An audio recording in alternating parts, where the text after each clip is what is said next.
Hello, everybody, and welcome to Tinfoil Talk. Very happy to have you here. We're, of course, doing the part two of the flat Earth, and I'm going to take a couple minutes here and chat with each other and kind of let more people come in. And in order to do that, it helps us a lot if you guys could share this out to your family, friends, and extended community, and let them know that we're doing flat Earth, because we do realize the capital shield, the capital, or excuse me, the governmental shills will show up eventually, and it gives me a little bit more time to warm up because I'm a little bit behind it today. Which means the Masons could win, and we don't want that. So I'm going to do my best to be sharp and on top of it and defend the flat Earth, for it is the truth, sir and ladies. If you happen to be out there, we love the ladies, by the way. But guys, do keep in mind, check out our links down below. We got a lot of stuff going on, of course, and definitely go over and be part of the FanSpeak group on Facebook. That is a really awesome group, and thank you guys for being part of that. I do see we have ourselves a booster in here who calls us Mad Lads. I think that's a compliment. I'm pretty sure. Instead of coming in here and having nothing to say, But we like having Booster around, though. He's kind of like that little dog you pet on the head every now and then. Otherwise, you forget, and it becomes malnourished and Mm-hmm. kind of dies in a corner somewhere. Yeah, Booster. We need our Booster, but Well, you know, Booster should be doing kind of well today. If I'm correct, the New Zealand did well against Namibia, they it was 71-9, dude. It was right? Well, oh, was ridiculous. it? Yeah. I didn't. Oh, they killed him, dude. I made it to halftime. I made it to halftime. It was a glorious match upon the pitch, but I had to go ahead and do some other things. Oh, I see. So, the life was more important than rugby. My goodness. Uh, Oh, I thought you guys were talking about croquet.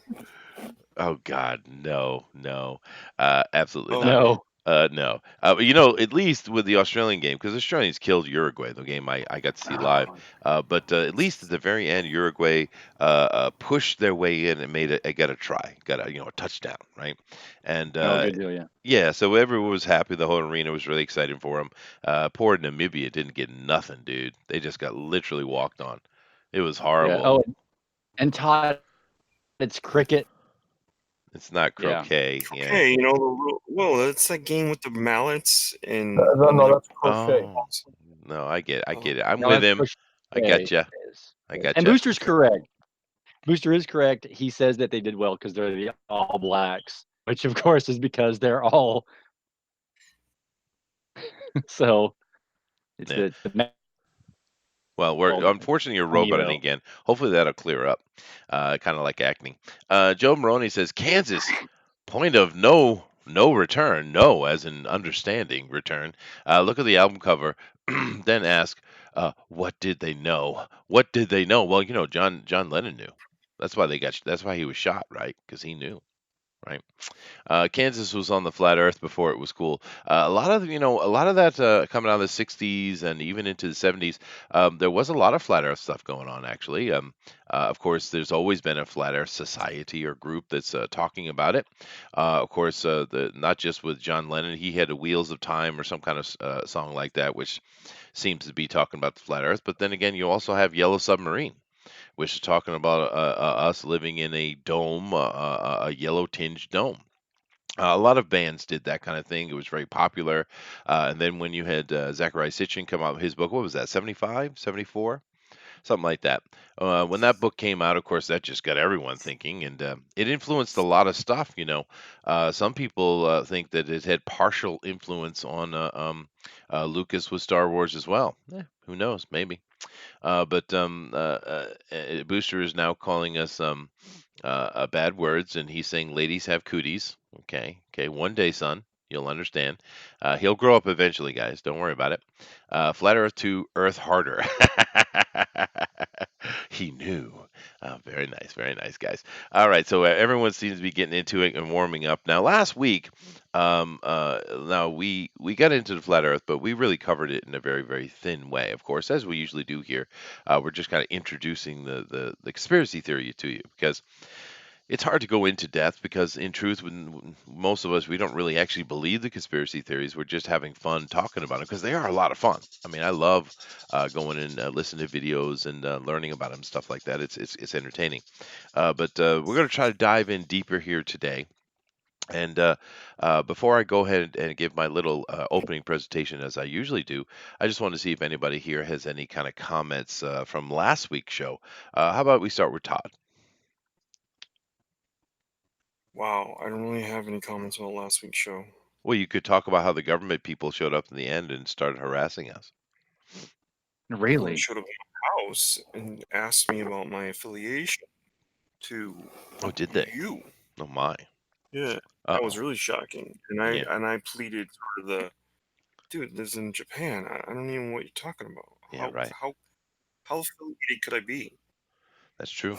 But no, That's true. last week's show really kind of blew my mind. Not because of the theory or anything. It was more No. about the science that isn't right.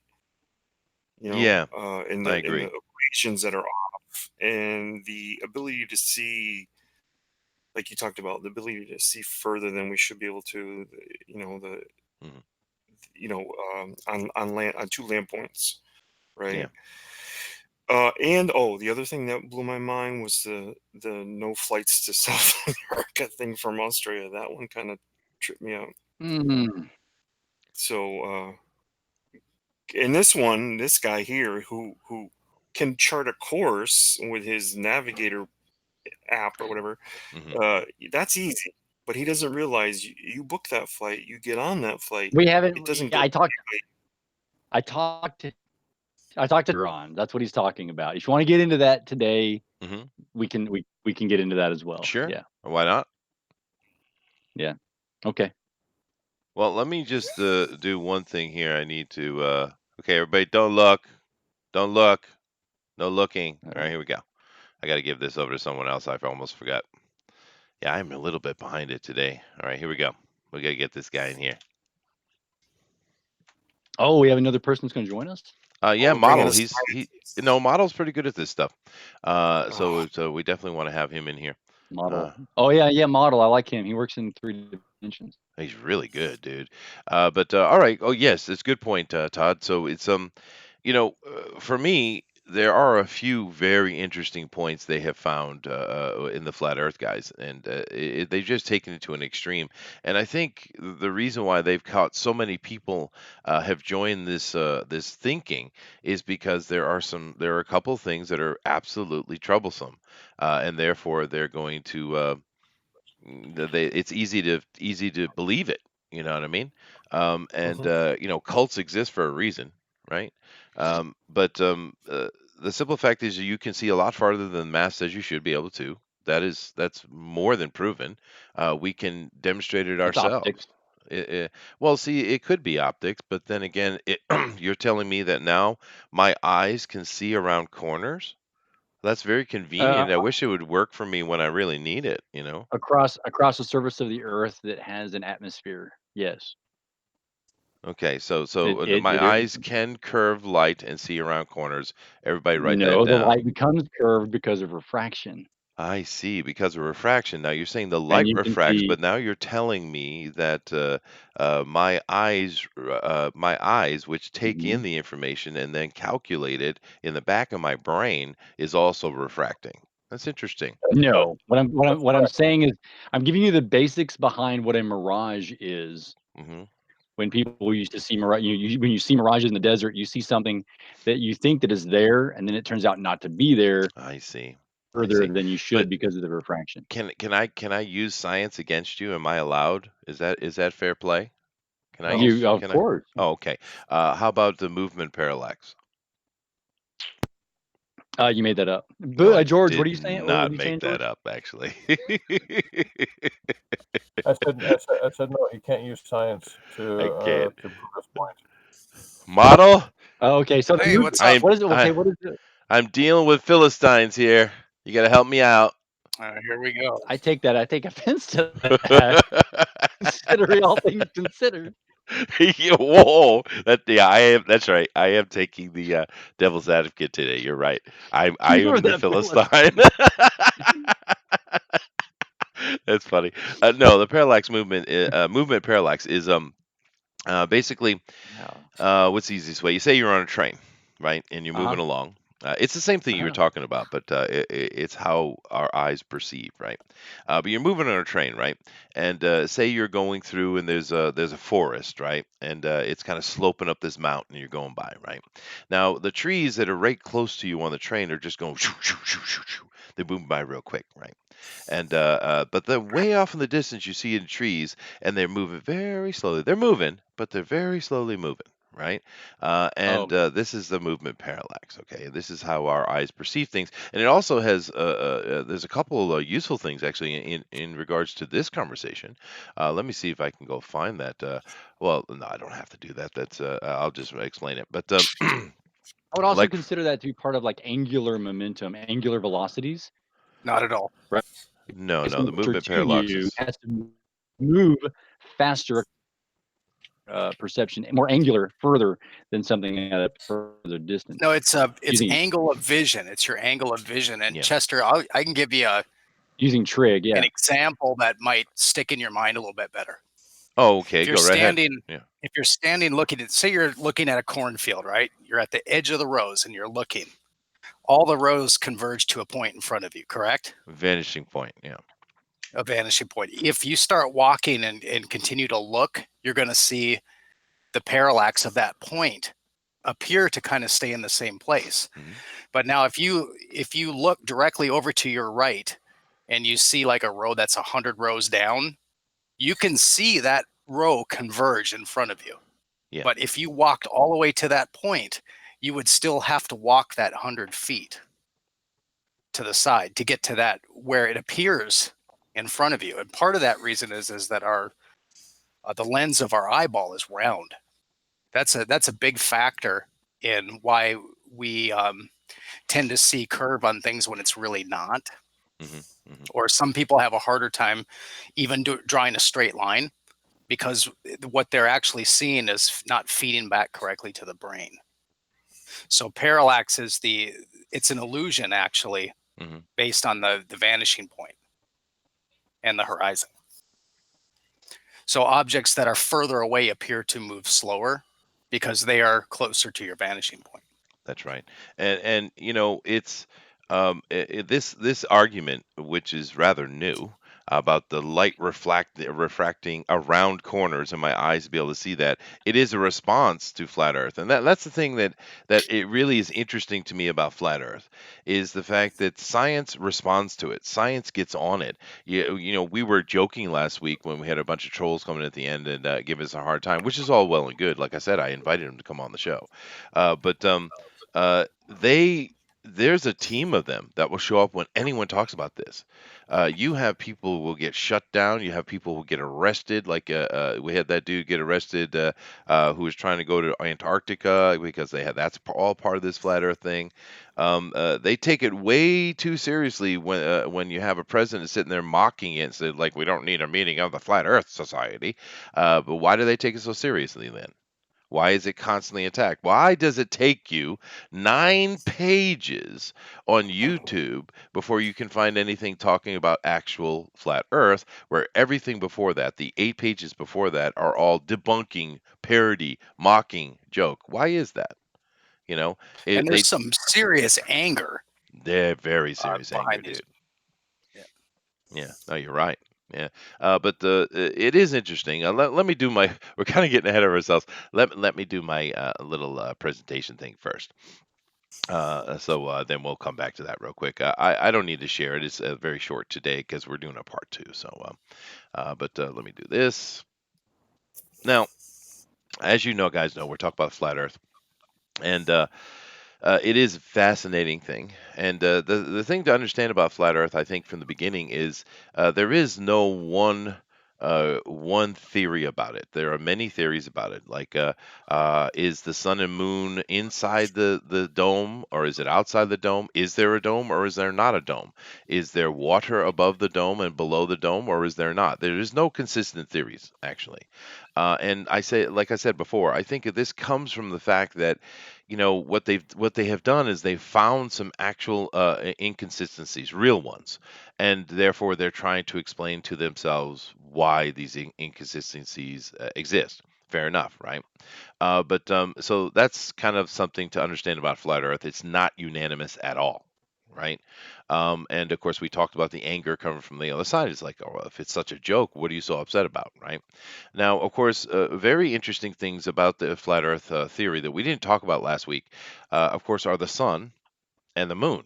Because if the sun and the moon are not, if we're not moving around the sun, then they're moving around us. Now, it seems to me that most of the theories see that inside a dome, there's a equal sized sun and moon that are spinning around, is what seems to be the theory.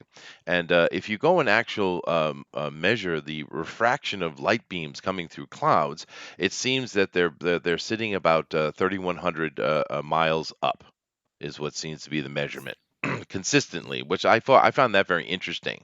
That it consistently comes out to this 3,100 miles, but that's just another mystery surrounding the flat Earth. It's hard to debunk some of these points. Some are easy, a lot of them are not. And of course, there's another thing about the sun and moon. The sun gives off heat. We know it's a very antiseptic heat too, right? It's a cleansing heat. And if you stand in the shade, of course, it's cooler. We all know this. We experience this. But the moon, on the other hand, seems to give off its own light. Now they tell us that it's a reflection of the sun bouncing off of it, but this seems not to be true. And there's been many experiments done to prove this. And the simplest thing you can do is just like take a table outside at nighttime and put a smaller table on top of it and measure the heat underneath the littler table and then measure it just underneath the moonlight. And what you'll find is it's not cooler in the shade, it's warmer. Now that's interesting, right? Why is that? And there are many things with the sun and the moon that are very interesting. Someone says, why doesn't the moon rotate? Well, you know what? It does, though. It kind of spins like a wheel. We just keep seeing the same face, right? So that's an interesting aspect as well. And the only imagery we have of the dark side of the moon are from NASA, which I'll get to in a minute. But another little kind of main point I want to cover before I come back and we start talking is this right here. Now we didn't talk about this at all last week, and I think it's very important because this is the looking at the night sky as the stars are moving around. This is one of those kind of I forget what they call it, but we've captured the movement here. And Polaris, of course, is sitting in the beginning, in the middle. And now here's the thing that's really weird about this. If we're supposed to be spinning at 1,000 miles an hour and we're going 60 almost 70 times faster than that going around the sun, and then we're going 600 times faster than that blasting through space, being dragged along by the sun as we move through the solar system or move through the galaxy, excuse me, or the universe in general, then how is it in the entire recorded history of man we have not seen a simple single movement of any constellation of any star? Right now, the scientists tell you that long ago it moved, and of course, every 2,200 years we take one step in the 12-part zodiac, and it takes 24,000 years, and we et cetera, et cetera, et cetera. But yeah, that's nice. But we're talking about precession here, of course. But in all our recorded data that we have, there is no comment of that. Leo is always where Leo is. Draco is always where Draco is. They don't move, right? You do have the wandering stars, which we call planets now. But it's very bizarre. How is it we're moving? All this movement is going on. We're just jetting through space at ridiculous speeds. And keep in mind, the galaxy also is supposed to be moving. They're all moving away from each other at incredible speeds, but yet nothing changes. Every night, it is a perfect rotation because the from the observer's point of view, what it looks like is the sky is turning, not the Earth. And this is an important thing with flat Earth because the idea is that the planet doesn't move at all. It's unmoving. And if you go look at just your own experiences and stuff, nothing moves. It's a flat Earth, and it's solid Earth, and it's an immobile Earth, unless we get an earthquake, of course. And of course, they explain all this with gravity and air pressure. for some reason. But yet I am affected by I have. gravity because if I fall down and skin my knee, well, I've certainly felt gravity upon me, I suppose. But yet the bird doesn't, or the bee doesn't, and et cetera, et cetera. You can do a flip, but yet you don't move any. Airplanes, of course, we covered a little bit last week, but they fly straight and level. Go talk to any pilot. But yet, on a curved Earth, they should be constantly making downward corrections with their plane, but they don't. They just fly straight. So how is that possible, right? Et cetera, et cetera. This is just an introduction to some of the things I think we didn't talk about last week that we should talk about this week. Let me come back over and let the guys get a breath. So, gentlemen, any comments? Well, where do I start? We'll start at the beginning. I mean, when you throw out that much information all at once, Mhm. and I realize it's you're setting up I am. everything, I am. Yeah. So, um, uh, okay. Which one of those? Let's see, gravity. We were talking about light. Then there was gravity. You were talking about gravity. Well, deal with the pole star. You know, Start with that. Start with the pole star. the pole star. The fact that the northern star. So, well, right. If we are the observer, and Mhm. we're looking out at the stars. I mean, the heavens, which look like a globe around us because we're on a globe, Mhm. right? We're looking out, and so the only way to track and map the stars is to watch them as they go up and around and over, is to put them on the inside concave surface of a globe. Sure. And we do that oftentimes by taking a globe and basically then taking that same model and absolutely just flipping it inside out. So they make these globes, astrolabes. Is that that's the correct term? Yeah, it is. And put everything right on the outside surface where you can now turn it. And of course, using your brain, you just have to realize that it's going around you instead of you looking at it like a little circle. So Mhm. there's that, right? But explain So why we nothing understand that. moves. So In all this thousands if of you years that we recorded, we have no movement whatsoever in the sky. It's exactly the same all the time. How is that possible if we're moving at such incredible That's not speeds? true. It is true. Astronomers do talk about things changing. They They'll talk, yes, they do. They oftentimes talk about things they will changing, talk but about they never new document it. supernovas and new changing, and we have to. Our documentation today, right, Uh-huh. is based upon modern history of things that we have drawn and done. NASA. So we don't have NASA, if you will, right? Mhm. So we don't have very many things that are passed down to us, which are stars or maps of all these constellations, which are precise in precision.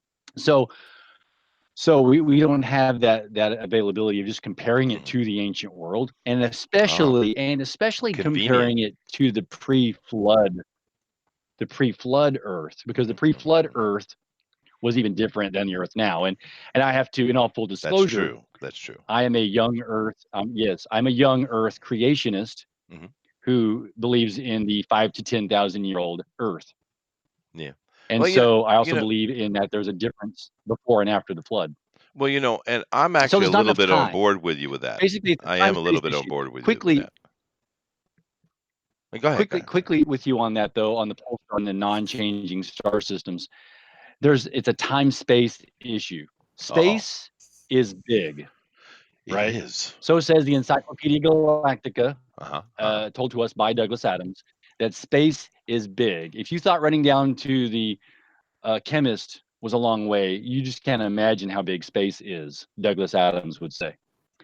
So True. with space being so big, then you can't have the amount of time necessary for us to see the movement of thousands and thousands of miles of movement, or even millions of miles of movement across the galaxy in the short span of time that we're looking at it.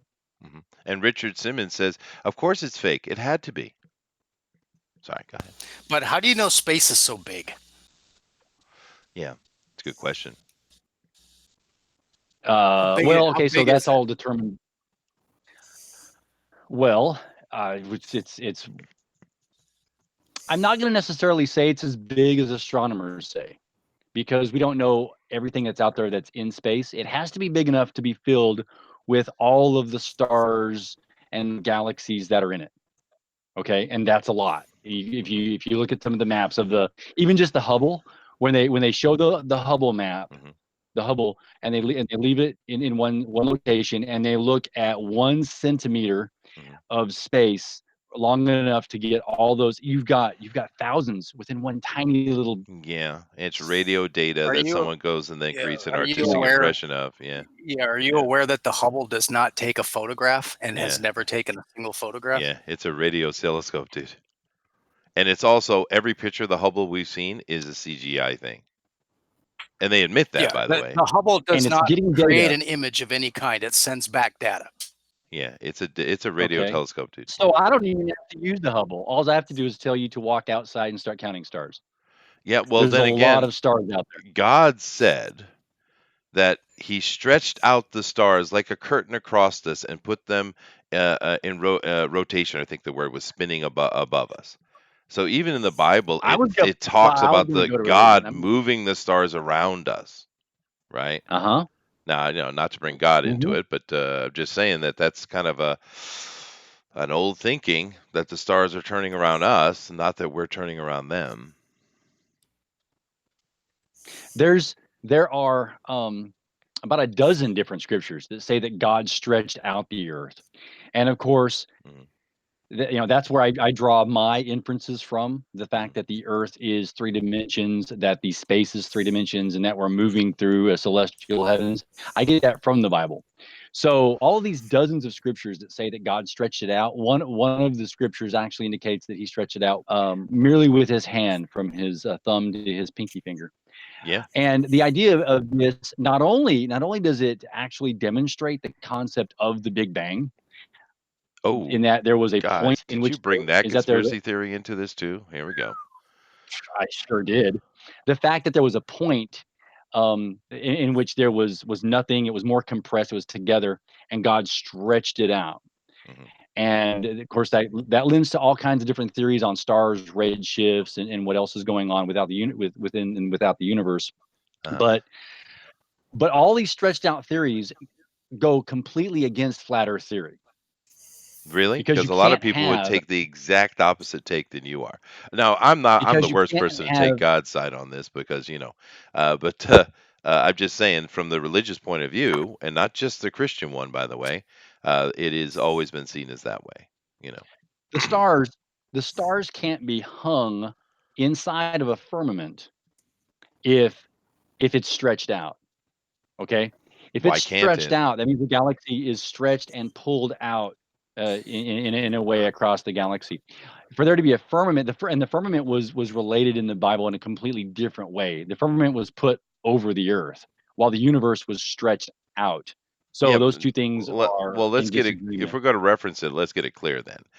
Actually, the waters of above and the waters below were separated, and a firmament was put between them to keep them out. And then He stretched the stars upon the firmament. Right? And stretch doesn't really describe anything, Yeah, but it's not the point. right? I'm just saying, let's get the progression right, because biblically it states very clear that there was water, and then they separated the land from the water above and below. A firmament was put in between that to keep the water out, and the stars were stretched on that solid firmament. It doesn't say they were above it. It says they were spread upon that firmament, that dome thing, right? I'm just saying that's what the book says, and it's not just them. The Hindus believe the same thing. All the Native Americans have the same thinking. The Japanese, the Chinese. Did I mention India? The Africans certainly do, and of course, all the Europeans. We're getting all of our cosmology from the Egyptians and stuff. So they all had the same thought, dude. Now, I'm not saying that mythological thinking or primitive people's opinions are right or wrong. I'm just saying that if we're going to reference God, well, let's go ahead and reference him then. You know what I mean? I most certainly will, Okay. because the luminaries that were set upon the heavens were put in the firmament of the heavens, not upon the firmament, and that's different. Well, now the luminaries are starting to get into a different conversation than the stars, because the stars were certainly put Hmm. on the firmament. The luminaries, or the wanderers, or what we call planets today, are moving, and they have their own thing going on. So it's an interesting conversation. Now, some people will make the argument that there is not just the sun and the moon moving around inside the Earth. There are many bodies moving around, and we have a lot of video evidence where people love to talk about the ninth planet, 10th planet, which of course is a whole nother conspiracy theory. But they will reference that double suns that we see, the sun and the eclipse at the same time, et cetera, as being just other bodies that are in the sky instead of it being another planet approaching us. So, I mean, I don't know if we want to dive so deep into religious side of it, because I think it's more interesting to look at the governmental approach to it. But when we get into those conversations, there is a lot of opinion on what it is we're seeing, because we are seeing strange things. You will admit this, right? But that the government is a bigger problem than the Bible or the religion. Yes, without question. Okay. Yes. Well, okay. I do have to go back to that though, because there is one important thing in Job, because there it says God hung the earth in space. Now, going back anciently, it's commonly thought that the earth was either Oh, on the come back of on. a turtle, back of an Finish the elephant. finish the quote, please. Don't do that. Don't do that. Finish the quote, please. He hung it and set it upon a pedestal, dude. You have to say the whole thing, dude. Come on now. No, Yes, he did. Every no, that reference means I is got to God start back putting it on over a again. Hold pedestal, on. the pedestals of Earth. It's constantly laid out like that, and that's why all the old pictures from all the old cultures shows Earth sitting on legs, with a dome over it, or some kind of turtle protecting it, or what have you. That's why all the That's old images are like that, dude. that is exactly my point. Except for I gotta hold on here.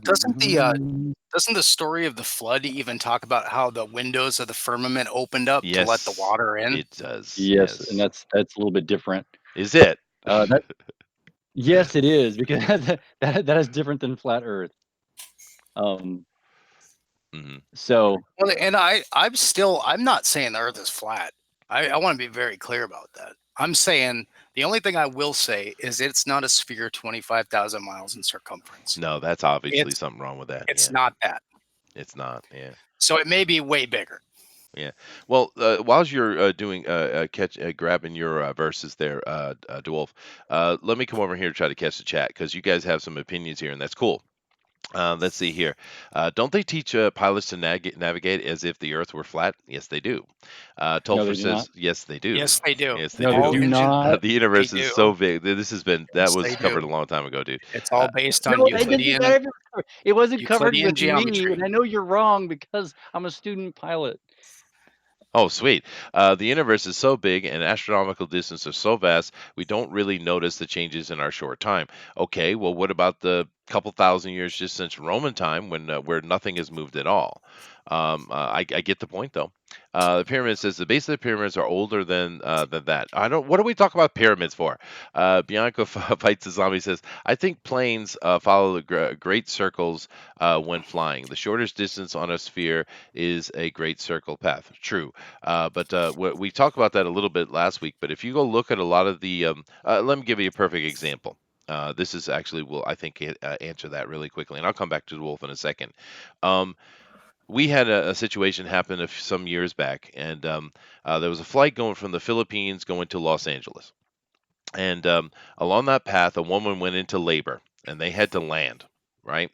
So what they did was they landed in Alaska. Now, this doesn't make any sense, because if you're looking at a globe model, then that is much further out of their way than just continuing to LA.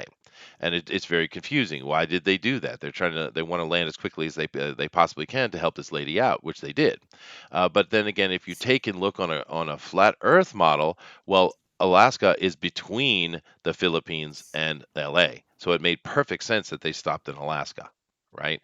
So here's a good example of that. And there are many. actually. This is the problem with flat Earth. There's so much content. We could sit and talk about the flight paths of planes and planes in general, and the testimony from pilots. We could spend 2 hours on it. Right, this is the problem with it, we're getting some of the 12 planet stuff in here with the leftover pieces of T-Mat. Very nice, Yowza. But anyway, let me let DeWolf go on. Go ahead, dude. Yeah, tell us about So the flight training. Tell us about that. That's Yeah, because that's interesting. Yeah. be, because you ask, okay, it's Mhm. Job 26:7, Mhm. and Mm. this is in reference specifically to the idea that ancient cultures believed that the earth was sitting on something, right? That it was in flat and it was sitting on something, and there was various ones of these, Mhm. except for the Hebrew, because they said that he spreads out the north over a void. That in of itself requires various uh, you know types to look over. But Mhm. after that, he says he suspends the earth upon nothingness. Okay, this particular scripture here, this particular belief system believes that the earth is suspended in nothingness. Mhm. Okay, and not on the back of a turtle or anywhere else or on a pillar of anything. That's not talked about. So the earth Okay. is suspended upon nothing. It's then in the nothingness that has been stretched out with God's hands, going back to Genesis again. All of this points to also the scientific theories of the galaxy and the Earth moving through it. Okay. But we don't want to talk about that anymore. We want to get to flight training. Yeah. No, please. That's actually fascinating. We'd love to see that. Hear about that. Okay, I'm not sure. I'm not sure how this actually would. My first point. My first point is, I'm not sure how this would match up. So I'm just going to start. I'm just going to start with it and see where it goes. Mhm. But when you are talking about navigation, you Mhm. have to put into place magnetic north versus true north. Right? I Those see. are two separate things because of the pole. The magnetic north pole is different from the geographical map north pole. Even if the earth was flat or round, I'm gonna give you that. I'm gonna give you the flat earthers that. Mhm. Even if the earth was flat or round, the geographic north pole is different than the magnetic. It points to a different location on that geometric map, right? Does that make sense? Yeah, it does. Okay. But let me interject real quick. The real problem when you're getting into the magnetic north and compasses and stuff, it actually makes a lot more sense on a flat Uh-huh. Earth than it does a sphere one. Anyway, continue. Okay, I don't believe you. Ah, So when you're okay. plotting your course, every map, when you look at every map, when you look at Yeah. every airport diagram, if you look them up, there's going to be a little indication there that shows you what degrees that you have to set your magnetic compass differently in accordance to what your geographic map is going to be. Yeah, that's to And adjust your so, declination because you're always going to have a variation based on projection onto a rectangular map. So you're always going to have declination that you have to account for. right, If you right. are on an AE projection map, you do not have to account for declination. The reason you have to do that is because they've arranged them into a rectangle and they've taken latitude and longitude and they've straightened all the lines. So Well, that's the you reason. can't navigate on anything except basically just a flat, tiny piece of map in front of you, for Well, the That's most part. correct. I But do have a quick. you can Because navigate on an AE map. Absolutely, you can. It's now all based on Euclidean uh, geometry. Well, when you're looking at how can to can I ask a navigate can I ask a quick across, question, DeWolf? Just real quick, quick yeah, question. When you're, it's actually cool that you're doing that because I've always wanted to learn to be a pilot myself. But when you're flying the plane, do you always have to correct your nose downward? Are you always do you always you're have constantly bringing the to nose of the correct? plane down? Oh my goodness. Well, it's a simple. I'm just curious. No, no, No, you're not. So no, therefore, you do not. then there's a problem, dude. Because we know the curvature math, they've told us very clearly, and therefore you should be constantly, especially with, of course, you're on a much slower plane, but like with the commercial vehicles, they should be constantly having to adjust their nose down. I mean, all the time, dude. but yet they don't. That's a problem, dude. You have to understand that's a problem because otherwise you're just going to keep going closer and closer to space. That's awesome. I never thought about that. Well, I mean, right? No. What do you mean no? And So, Explain it then. so that is so that is awesome. I mean, the whole fact that NASA has been trying and had to build giant rockets to get Uh-huh. into space, and all they had to do was not push the nose of the plane down. Well, okay, I get the humor behind it, but Okay. explain why you don't do that. Yes. Why do you not have to? Yeah. Why does the plane not have to be forced down? Because if on a I have to. Okay, so on a flat Earth, you would think then Mhm. that that you're flying straight, and so that makes sense. Just to once you set your flight parameters and you're in level flight. Okay, given level flight, why you don't have to push it down?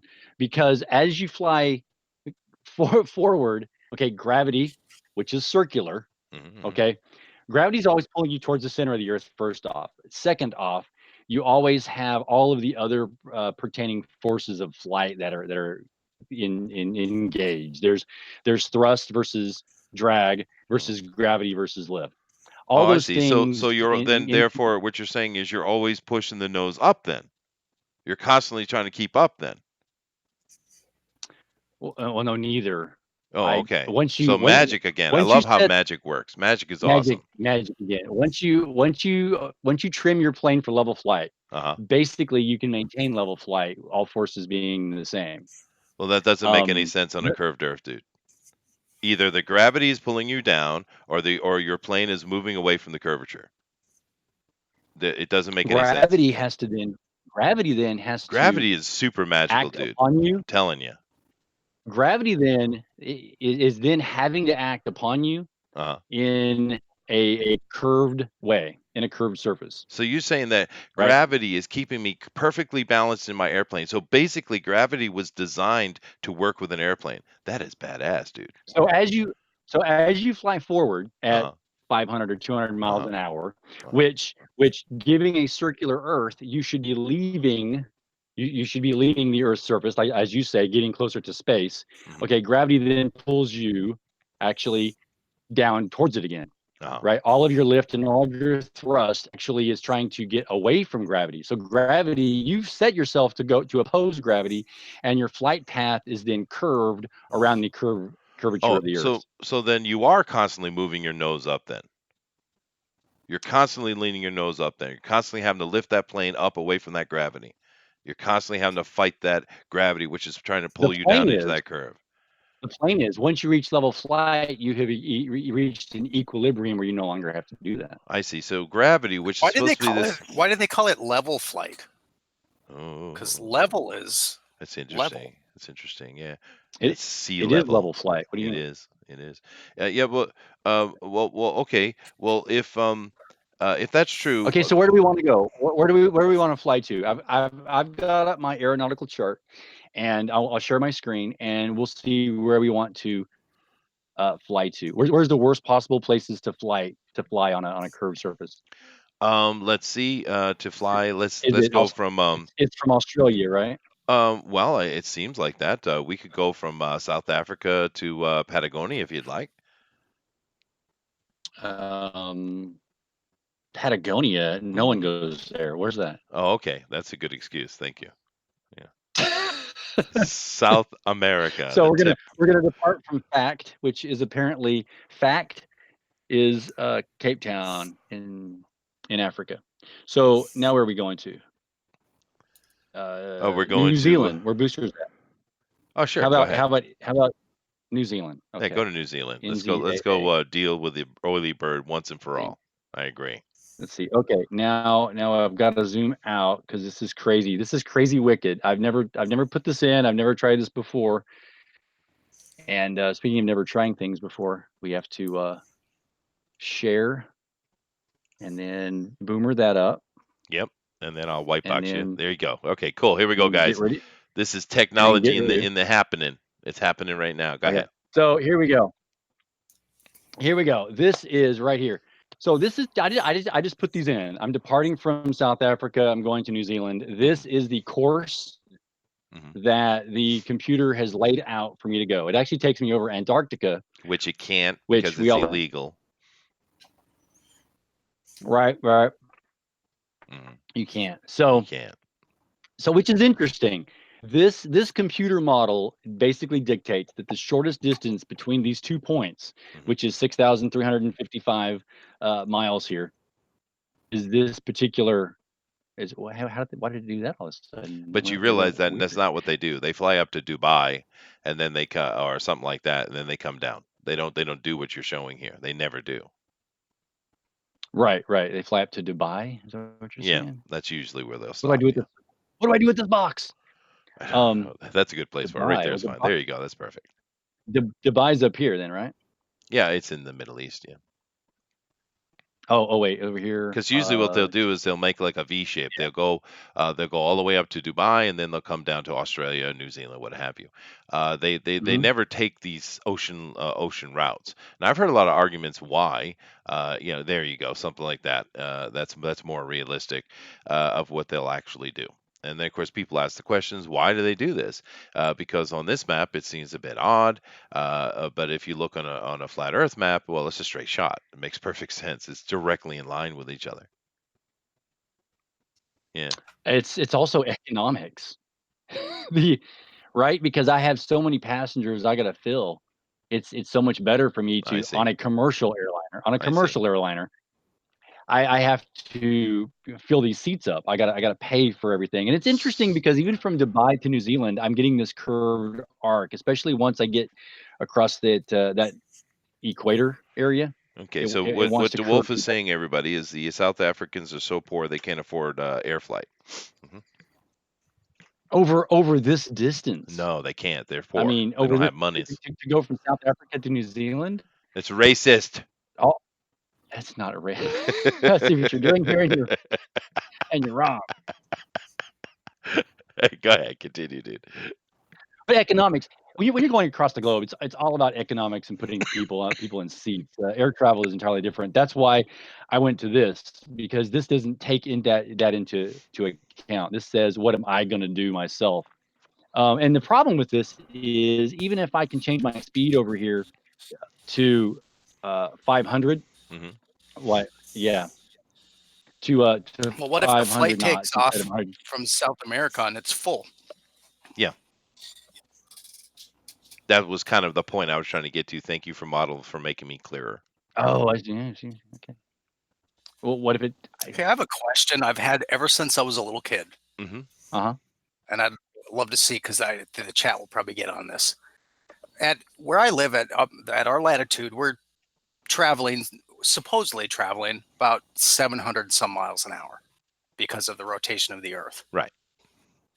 Now, if you get in an airplane and you fly from Los Angeles to New York, and it takes whatever, let's say it's 6 hours. Yeah. Now, shouldn't it take about half that time to fly from New York back to LA if the world is coming at you at 700 miles an hour? It's about 5 hours, by the way. But anyway, close enough. Except for that you start your momentum at that same velocity as well. It's gravity. It's magic. When you get into the air, everything becomes floaty. No, there was an experiment done in the Middle Ages where they said, "Fine, then, Mr. Round Earth, the Earth is traveling and spinning guy. How about we take a cannon and we fire it in the air and see where the cannonball lands?" And so the cannonball landed miraculously near the place of the cannon. Right. It went straight up and straight down for almost practical purposes. So they said, "Aha, we're not spinning." Right. Well, the cannon and the cannonball are traveling at, we're going to use models 300 miles an hour. It's traveling at 300 miles an hour with the Earth. So when you shoot it up, it actually has all of that 700 miles per hour angular velocity to the right or to the side as well. And it never And then it comes bleeds and any of falls that back down. off? It probably does bleed some of that off due to air resistance and everything else. Yeah. But you'd have Because I know if I toss a baseball out the window, it extreme. immediately flies back behind me. Immediately. Yeah, it's deadly. It doesn't travel along with the truck for 30 seconds and then bleed off. Yes, that's because of air resistance. Yeah, all the drag, and but they shot it straight up and straight down, so that's Right. different. Well, you do realize that what you're starting to reference here is this battle between the flat earthers and the round earthers has been going on quite a while, especially back in the early 19th century, late 18 80s 1890s, stuff like that. There was a lot of this argument going on, and there was a scientist who was going to solve this for forever and deal with these stupid flat earthers. I think his name was Asmin or something like that. Someone has to check that for me, but he decided to go make a check, and he said, all right, well, we're going to put these two tubes, and we're going to have we're going to show that the light coming in the tube on this angle, and then on the other angle is going to show that that we're moving through space because of the light coming in, and it's going to prove it. And he did it many, many times, and it was exactly the opposite of what he thought it was going to be. In a way, creating the best actual argument for the flat earthers themselves. So yeah. Mm-hmm. That cannon experiment too, Chester, Yeah. that has been done with modern instruments setting up those cannons, and it damn near hits the cannon every time coming back down. Yeah, it is amazing how gravity magically keeps everything exactly where it is. At the same time, to keep everything down, but at the same time, letting everything be floaty. Gravity is an amazing thing, man. It's just it boggles the mind. But anyway, let's move on to another part of the conversation here. Wait, what is that cannon experiment called? Cannon experiment. I call it shoot a cannon in the air. I don't know if there's Yeah. I was just gonna look it up. Yeah, go ahead. it's basically they're taking a cannon, they're using modern instruments to set this thing perfectly vertical. Mhm. And then they're just launching a projectile up, and that thing is coming down. In some cases, it's hitting the cannon. Okay, so Obi Vlog states, and this is just simple genius, that the air is also traveling the same velocity as the ground. So, well, what about wind changes going the opposite direction? All things being similar, that's not helping. That's not helping you, DeWolf. If the air is moving the same, if the air is moving the same speed as the land, then when you go against the air, it should slow you down incredibly. You have you've got the ground that's moving laterally because it's spinning. So you're telling me that the air that's spinning, laterally, it's moving laterally, but then if I go against the air, then it automatically shifts itself for me personally, privately. Moving laterally. And I have to be able to put this out, Chester. And the cannonball is moving laterally. Everything is moving laterally. So when you shoot the cannonball up, nothing is in opposition to the cannonball to come. That's not be correct. diverted. That's absolutely not correct. No, there's wind that moves in any infinite degree. Wind is wind. Okay, yeah, but you have wind velocity 0 has to be taken into account here. Okay. Okay. Now we have no wind. Yes, wind velocity has to be 0. How can you have no wind and then have wind moving at the same speed as the 1,000 miles per hour? Moving at the same speed. You do realize if wind was moving at that speed, there would be no buildings on the surface, let alone trees or mountains. 0. It's 0. I'm still not saying. I'm still not saying the Earth is flat, but that I just can't get on board. Some of these arguments are just absolutely denying critical thought. They are. Yeah, but I am messing with him with that. I get what he's saying. Actually, he's talking I don't zero mean to sum be here. insulting either. It just doesn't. How can everything be so perfect all the time? Yeah. Do you want me to tell you? No. Sure. Because because the Earth, the universe, and everything was created by an intelligent being. Oh. So that everything was in stasis, everything worked, and we could live on it the way we can versus any other place in the galaxy. Well, intelligent being. That's different. That's different. That doesn't jive though with what you're saying about how the air is always moving at the speed, but the wind can go 50 miles an hour in the opposite direction. Doesn't that change any of that? That it doesn't account for what we actually see and experience. Let me help the wind will change it. Yeah, no, let me help you. I'm going to help you. I'm going to step out of my devil's I advocate didn't for a need second. help. I'm You going to just help talked you. over No, me you over need here. help. You desperately need help. Uh-uh. What he's saying is that you have a zero effect because the planet and the atmosphere are moving together at an equal speed, therefore creating a zero sum.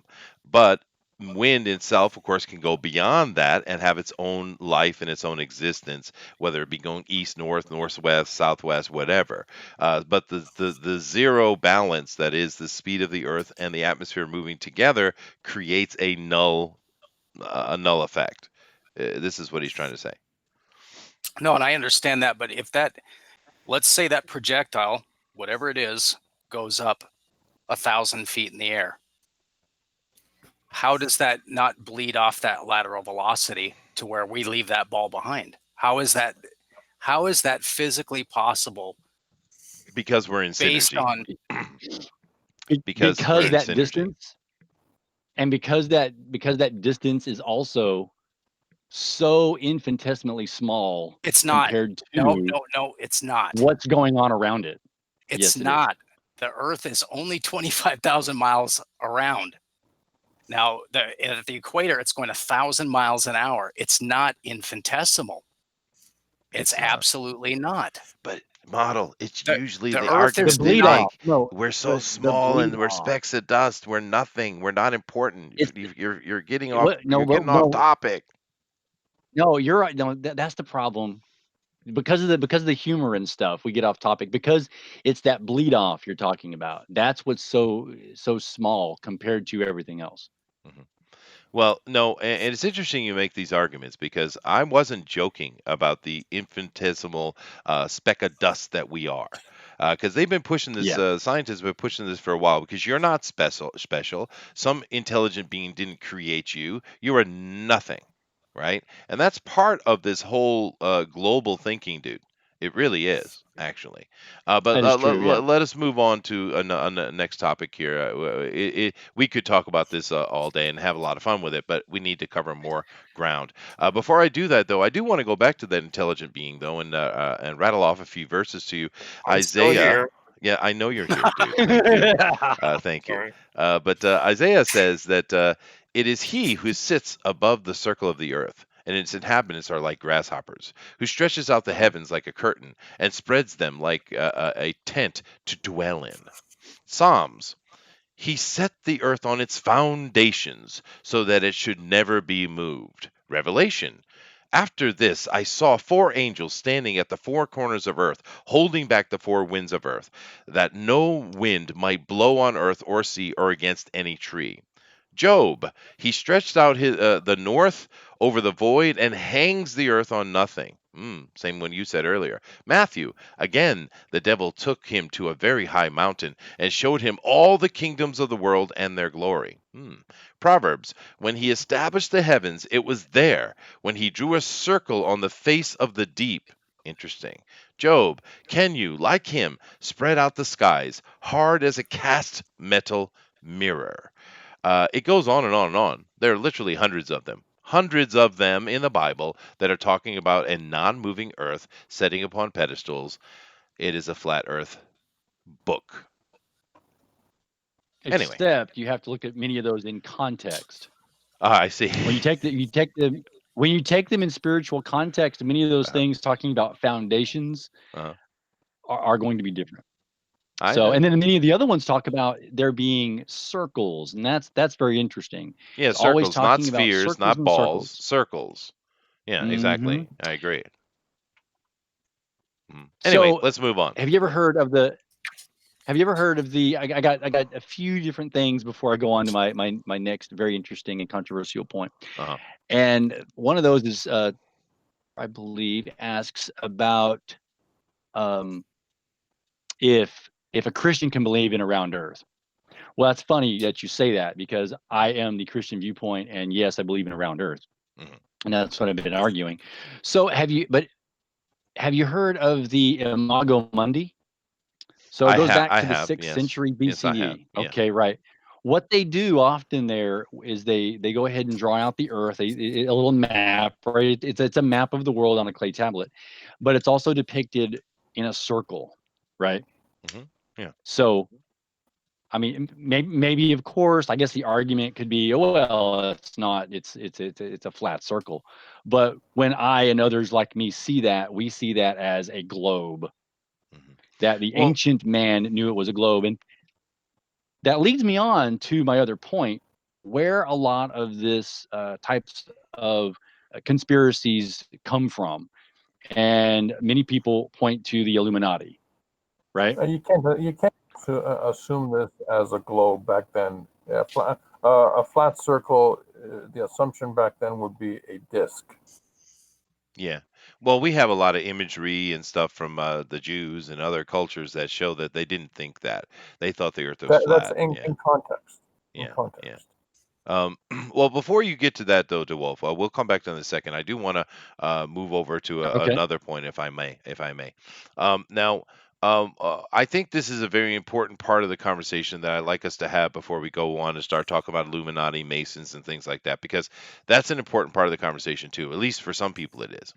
Oh, And Oh, yes. let me give it at the hour mark. Let me give another caveat. I am playing devil's advocate here. Understand that, okay? Well, stop Uh, that. no, I won't. yeah, I am yeah. definitely being the Re- protector of the flat repent. Earth. I am Mr. Flat Earth today. Okay, but Good job. Good job. thank you. But now we can't continue the conversation without talking about NASA, because we know there's inconsistencies, and we all agree with this. Okay, we don't know. We And they're just don't know full of what that Freemasons. means. Let's say that again. And of course, NASA is full of Freemasons. And they are full of free. They well, actually, they are full of Freemasons. But the problem we have that didn't help. The problem we have here is NASA is important because NASA is the one who keeps showing us all this space and keeps talking about all this space stuff. But we know NASA is just full of it. We know they lie constantly. Just some of the lies here is we take a look at all these different pictures of the Earth, and of course, then we realize when we talk to the people who gave us these pictures that, oh no, that's an artistic representation, right? Okay, well, why? Why can't we just have a picture? And then, of course, recently, and not very long ago, the Japanese put up the Himawari satellite, supposedly. Just so you know, the Himawari means sunflower. They love doing that, Oh, by the way. But the Himawari, we know that if you go look in the data capturing index and information for the Himawari satellite itself, it says that all the Earth and atmospheric information they're sending back is actually from the Blue Marble global set from NASA from years before. So why are we using old data to show us what the Himawari is supposed to be showing us live? Well, of course, it's full of nonsense. That's the same one that Simmons did in Adobe, and he said that we had to do it that way because it was boring. That's a great argument you got there. Excuse me. But the Himawari satellite is completely debunked. And that's weird because we get a lot of this kind of stuff. Why does NASA feel it necessary to lie to us constantly? I mean, you have them showing us pictures of the moon or pictures of Mars, and people go out and find the exact spot on Earth, stand in the right position, take a picture, and put it side by side, as we're seeing right here, right? Now, why does NASA need to lie? Now, we could say, okay, well, NASA is lying because the government has bases on the moon and there's information they don't want us to have. Therefore, yada, yada. It's simply, it's protecting the government, it's protecting secrets and stuff like that. All right, fine. I don't have a problem with that argument. But they take it to extremes, right? Because if you go and you look, we see a lot of this kind of fakery going on with NASA. Now, of course, I think everyone here has seen the imagery of Papa Bush and Baby Bush coming into NASA, and we saw the green screen in the back with the guy talking on it. And of course, the people took the live cast, supposed live cast, which showed them supposedly in space and put it side by side. They're green screening everything. We see that they're actually using telemetrics. They're using virtual reality to be able to do things. They've made mistakes because they have these contacts in their eyes, right? And they've shown these, by the way. And what they're doing is they can see stuff that's not really there and they can interact with it quite well. And we have examples of them trying to interact with things that aren't there because the software wasn't working at that moment. Right, right here you see this astronaut is grabbing a wire to pull him down. Right, there is so much. We have clipping of hands going through solid objects, necklaces going through shirts, necks disappearing. arms disappearing and seeing that they have some kind of virtual reality interaction glove going on. There's been tons and tons of these mistakes from NASA that have been caught by the eagle-eyed autists of Reddit and Tumblr and such. And these have been documented, heavily documented. So NASA is full of it. We all know that. But here's a problem. The technology is getting better. How long is it going to be before we can never catch NASA making a mistake? Maybe right now we know, but what about our kids or our kids' kids? And they'll only see what is being showed to them as being real. Well, no, I don't know. I don't think you would disagree with this, DeWolf. NASA is lying all the time, dude. There are so many virtual reality mistakes they're making all the time, dude. They make them all the time. They've been documented. There's hundreds of only them. in the financial records. Well, that too. That too. So I got a question for you though. Uh-huh. This kind of goes along with the did we land on the moon debate, It can, right? yeah. But well, the whole thing is about NASA is the front face of the whole understanding we have of the Earth. And therefore, if they're lying to us all the time, then where is the truth, right? If the how far away is the moon on the flat Earth model? Is it 300, 3,100, 1,000 yeah, miles? 3,100 miles, yeah. A couple of miles. Still just a couple of miles up there, right? Yeah. Compared to NASA's model, which is further out there, it's out in space. Yeah. So the flat Earth model makes it a lot closer. Yet It there's an does. argument we never got to it. If the moon is within the firmament dome, why haven't we just flown up to it and walked on it? And why is that such a big deal to not believe? Well, I don't know that we haven't. I'm just they're obviously not letting us know that. Is that why it's so easy to have bases on the moon? Because it's only a couple thousand miles up? Well, there's been a lot of documentation of people seeing movement on the moon and various things like that. Do you think that they don't have a basis on the moon? I mean, if you just go back and I listen to Armstrong's conversation he had way back in the 69 or 70, I mean, he expected from his thinking that we'd be on the moon within a decade, right? So, I mean, of course, I think we do have people on the moon. I think we have landed on the moon. But for the argument today, it's about why does NASA keep faking everything all the time? Why is this so much CG involved? Why are they using green screens all the time? Why are we getting painted Earths instead of pictures of it? Obviously, people are not only just copying clouds left and right. Someone actually wrote sex in the clouds once. I mean, they're taking the piss, as Booster would say. Here's another one guy standing in front of this blue screen thing. He's supposed to be in space, but it's obviously they're taping it in a studio. Why? that's No, Why? that's to show the they're on a velocity of the vomit ball. comet. They're on a vomit comet, That's and to show the they've got it set up inside the fuselage to look like that. All you ever see is them standing in a tube like that. Dude, I think DeWolf, I don't think you've gone and checked all the actual fakery, CG fakery, and that NASA's done. It's a literal bag full, dude. Well, the reason why I have a problem with that is because there's a lot of CG fakery that can happen after the fact, and you don't know if the presenter that's here on Earth is changing things that NASA's doing for their own argument. These are Oh, live, these are live video yeah, they are tapings of live. these. There's a few of them where you can see where the Oh, here. airplane starts to drop out of its parabolic arc, and the Yeah. people actually they move, they jerk down towards the floor, and there's just all kinds of weird stuff going on. Yeah, no, it's quite obvious that they're not showing us live imagery. They are a lot. These are actors. They're not astronauts. And they're, now it could be a simple argument that they're doing stuff that's none of our business, and they don't want us to know, and they're just creating theater for us. That could be fair enough. But my question is really simple: why? Why must they That keep is a good. doing this? Sure, that's a great question. Why would there be a governmental conspiracy that's global Hmm. to hide a flat Earth versus a global Earth? Well, wouldn't this be a very simple recruiting program? For what? Chester, do you remember a few years back there was NASA made a big deal out of this? Who's that astronaut? I think his first name's Chris. He's got the mustache. Tim. Chris Hatfield? Is it? I thought it was no. Come He's on, it's Tim. I think his name's Tim. Well, it's one that you see all the time.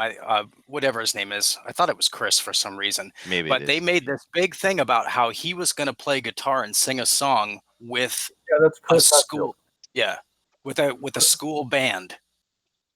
Now, anybody that has ever played in a band knows how hard it would be to play a song with people that were on a delay. It would be near impossible. Yes, it would. And this thing, they televised this thing live, and the production was so perfect and spot on with this band playing along with this guy playing guitar and singing on the space station that I just can't believe anybody watched that and thought, oh, that's cool, that's real. Yeah, yeah, It's outrageous, some of the Yeah. stuff that they're pulling on people.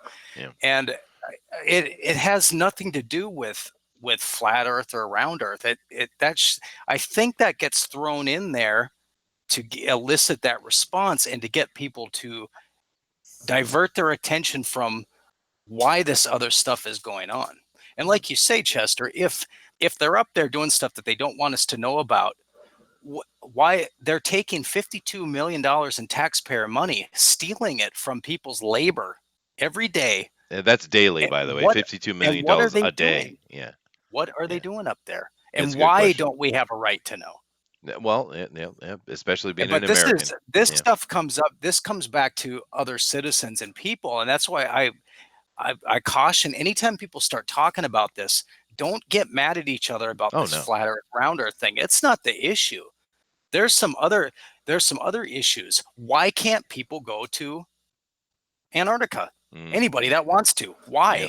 It's not owned by anybody. Yeah, And they and always keep say, it. well, it's for your own good. Well, Yeah, right. no. Keep this in mind too. That is the only treaty that I know of that has been honored completely into the letter. Because humans love making and breaking treaties. That's for damn sure. But that one And that was hasn't done in been. the 50s, right? Mhm. After Fishbowl. Well, that's another interesting. The Operation Fishbowl, which of course was controlled under Operation Project Dominic. And do keep in mind that Dominic, of course, is a religious name, and it means of God. So it's basically the fishbowl of God. Ha ha ha ha! They love winking at us like that. They love doing that, dude. But look at this image right here. This is one I was talking about with George Bush was wheeling his papa into NASA for something. He was in a wheelchair, and they caught this image on the left in the background, and of course they showed you the supposed live cast that was going on over here on the right. They do this stuff, DeWolf. This is real. This is not fake. It is fake, but it's not fake. You know what I mean? Then they started using this grid thing and saying, well, no, that's just a divider that we use so that you don't see all our instrumentation. It was really hokey. This thing was. I looked into this when you said this last week, Hmm. and I was really baffled because they do. The cameraman does pick up this guy Yep, as he's wheeling George Bush that's right. through the control center, and this guy's just off to the side. Hmm. He's not even in. It's not even like he's in another room. Yeah, no, I would have to it's see nonsense. exactly what Yeah. in the world you're talking about there. But the reason why we spend so much money is so that we can have the communications on our cell phones and communications like that we're having now Okay, with now, all right, now, satellites oh, you just opened in up a geosynchronous orbit. big can of monkeys. All right. There is no GPS system off the planet. No, there It's isn't, on dude. the planet. It's No, all Geosynchronous it comes land off the orbit. based. cell towers. It's all cell towers, dude. It's all land based. People at Doppler, Doppler, Doppler. Doppler is a land It's based all satellites. system. No, It's dude. not. It's all Doppler is a satellites. land based system, DeWolf. Yeah. It really is, dude. Doppler is. Yes. Your But cell phone So does is not the So is receive your GPS. cell phone. satellite data. Yeah, it's all the wires and cables and stuff like that. Yeah, that's a hard argument. Here's another fake picture caught with their virtual reality breaking down. But there's just tons of them, dude. And it's an important conversation because NASA is lying to you on a daily basis. They are taking ridiculous amounts of money, and what are they doing with it? Right? Like I Yeah. said, if it's something secret, that's fine. Just tell us it's secret, and then set up something that you can show us that isn't secret. Like for instance, a public commercial, international space station. But they don't though. These Mhm. people are not Mhm. in space, dude. So there's also observation satellites Hmm. that spy on other other places, right? And so with these Again, observation though, but satellites, again, there you've was a not time ever frame. seen this. There's a story of the, for instance, the SR-71. Mhm. But the SR-71, they knew that the Russians had a satellite that flew over America at the time they were building the SR-71. And I could even throw in that that's Area 51. I'm not sure if it was or not. It could have been in Skunk Works. Well, what they did was they knew that Russia was flying over. So they would take the aircraft and they put it inside the hangar. And lo and behold, Russia knew what the shape of the SR-71 was because they were using a thermal camera, and they could detect the difference of the shape of the aircraft that was left over thermally on the airstrip.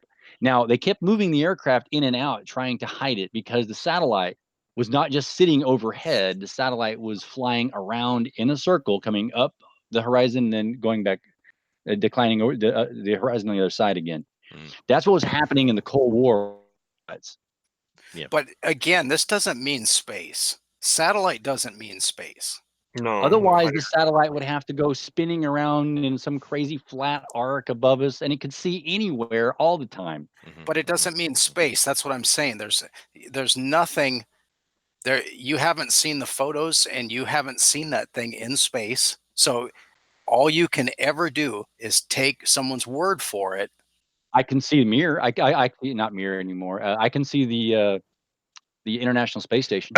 it's not in space. It's in high Earth orbit. It's true. You It's can. it's in high Earth orbit. It's not in space. Oh my goodness! Yes, I can see it in orbit. Actually, it's low Earth orbit. So the International Space What are Station, you can seeing actually it with? your naked eye. You could go You are. out. Yes, Really? booster. Yes, booster. You Someone can said see naked on the show. 400 miles with your naked eye. Really, and especially as It's a tiny. supposedly the human eye cannot see more than 3 miles. This is where the It's illusion. No, no, hold on. You said it. I'm taking it. This is where the illusion of the boat disappearing over the horizon comes from. It's because of the optical illusion that our eyes create beyond a 3 mile distance, right? Because if you take a telescope and then you refocus back on that boat, it's perfectly right there. It hasn't gone anywhere. But the vanishing point of our eye creates this kind of effect, and it happens at around 3 miles. It depends on if you're how your vision, of course. But this is a very standard thing because they tried to sell this for a long time. Columbus, right? That's not true. If you take any kind of device, even a camera, you could pick the boat back up again and see it just very clearly.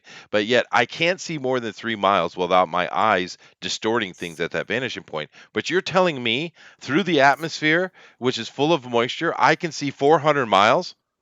God, I just It's became 200. Superman. I am It's Superman. 200. That's all it is. Superman. I am Superman. It's still 200. You can't see it. Do Yes. you think you could see Well, a bus? Could you see a couple of school buses end to end 200 miles away? Do you think? Yeah, I don't care if it's 10 miles. You ain't seen it. No, you're not seeing it. I can just tell you to go do it. Just go look but it up. no, Go you do have. it. You It's think dark. you have, but you You will haven't. be you will be surprised when you watch the area of the sky it's supposed to be in, and you and you see the little dot of light go across the sky. Well, a dot of light. Mm-hmm. Okay, I'll agree with you. Oh, You've seen a light is little dot of fine. light. I'll take the light. Yeah, because Yeah. light's moving toward me. Yeah. Okay. It's, Uh, it well, no, should be because no, the flickering, light is by the moving way. It toward wouldn't me, be right? a dot. It would be a flicker. But Yeah. you do not know that that's the space station. It's a flicker. Well, let's talk about satellites if you want to talk about that. There's over 10,000 satellites up there, supposedly, right? But yet we never see Right. them. We never see them moving across the face of the moon. There's no observation of them ever. So how is that possible if we're surrounded by this cloud of satellites, but yet you never have anyone capture anyone ever with Spacewalks, nothing. Do we nothing? have to do the cubic measurement of how much space Oh, that doesn't is? matter. We have a fixed point in space with light coming off of it called the moon, and you're going to anything that's moving through it around that should be caught on the high end cameras these people use, dude. Then no, no, no. It's not my eye looking into open space. I'm looking at the moon. It's a fixed position, and we have supposedly thousands of satellites passing by every hour. But yet I none of believe them it's over none of them are seen. 20,000. I believe it's over 20,000 satellites. Oh, okay. Well, I'm just saying that that's impossible, dude. If I were just looking in space and I couldn't see it, I'd agree with you. But I have a light source right there in front of me, And even with high power cameras, high digital stuff, you can't even catch a speck, not even a speck. All right, here's a thought, because you're trying to find fault. Have you ever seen an astronaut underwater testing the suit underwater? Sure. Right? Mhm. You know, it's big, it's bloated. You look like the Pillsbury Puff Boy. Have you seen the same suit in space? With bubbles coming No, out of it. Yep. no Pillsbury Puff Boy at all. It looks like a shriveled penis. Oh goodness, Oh my George. goodness. Thank you, George. What? Very nice. Very nice, George. Moving on. Let's see here. What's another point we can talk about?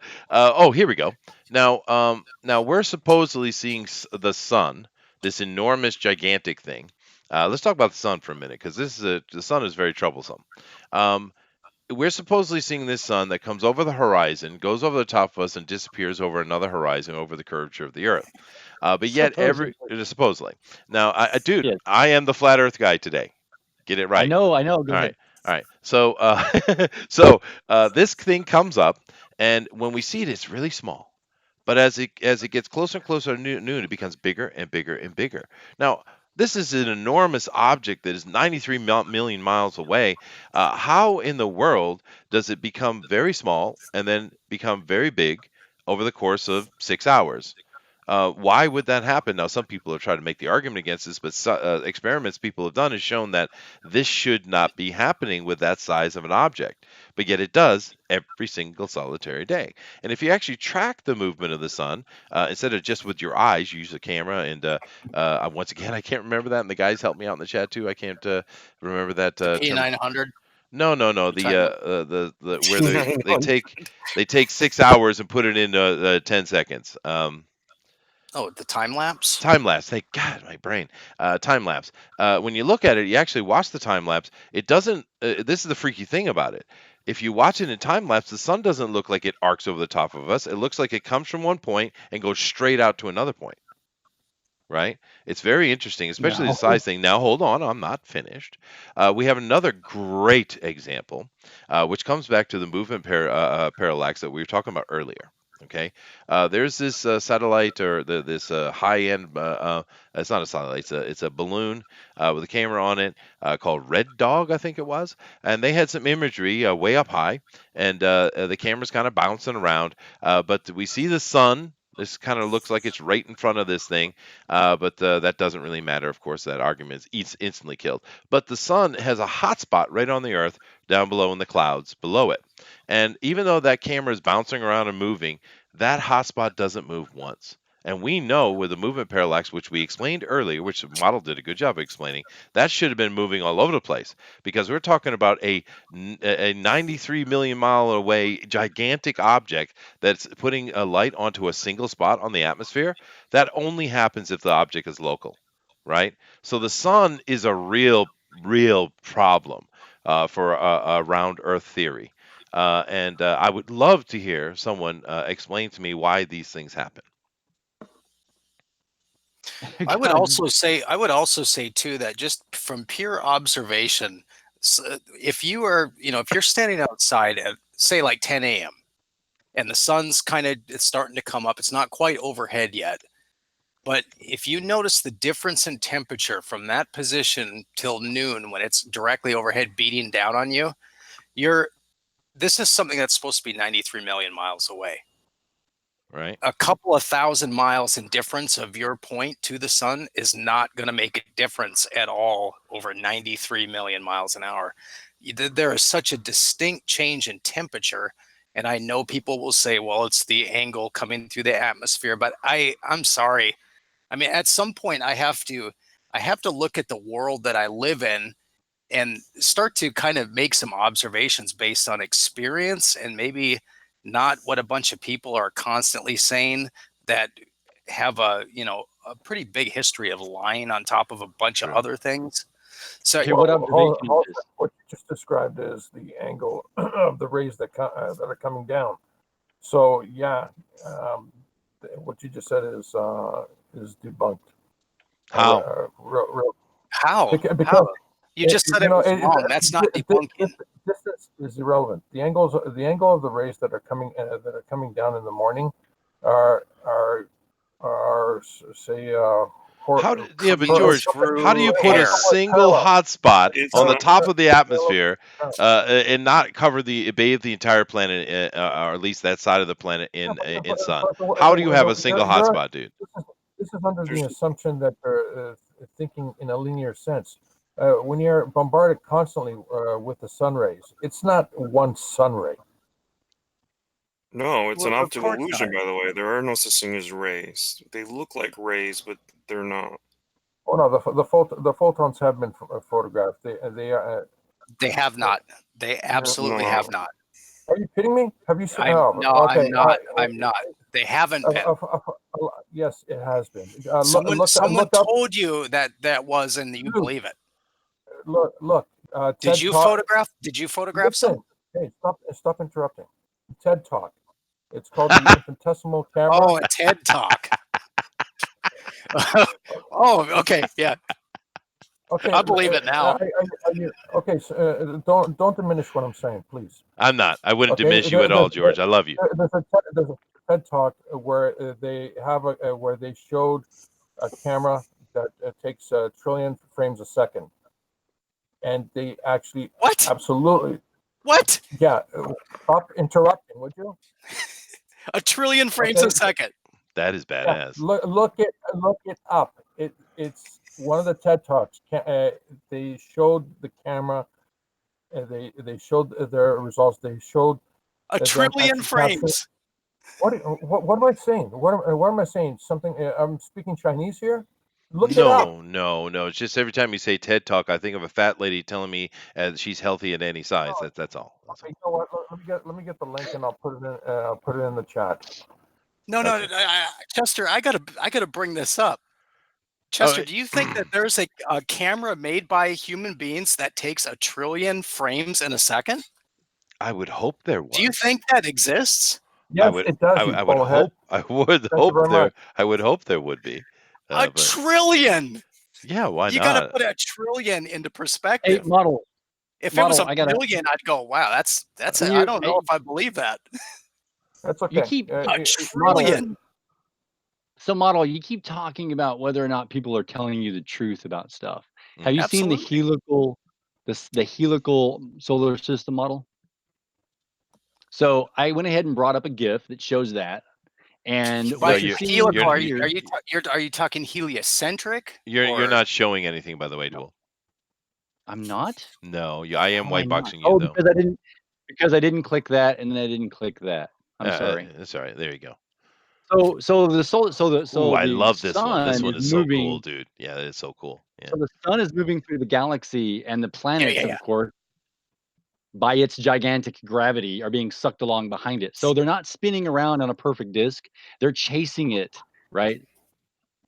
And they're stretched out behind it as they're trying to, they're being brought up behind it, pulled along. So this, of course, when you talk about whether or not you're being told something correct and be shown things correctly all through your life, this right here blows your mind. Blew my mind when I saw it first time.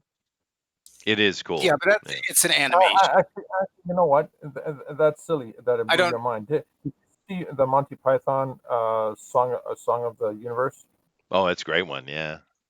Well, this little image here that's blowing your mind it was done in song, in jest, and if anyone actually had a little thinking about it, do you think that's what we're actually doing, though? I mean, do you really think that's what? Yes, that's exactly what's happening.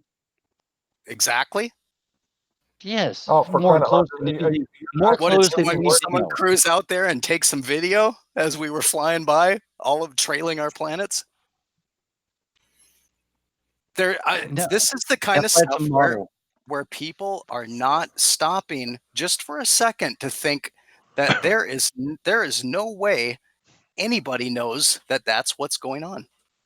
It's true. Nobody knows that. Can I read something from the chat real quick, if you guys don't mind? Eric says the size is. They talk about my comment about the sun coming over the horizon and moving toward us, and it gets bigger. The size is an optical illusion. You can actually take out a ruler or whatever and measure it, and it will be the same size no matter how big or small it looks. Yes, you're right, and that makes my argument though. Eric is the problem. I know you're No, it trying to. doesn't. Yes, it does because what I'm saying is if it is the same size, which it is, you measure it, it is.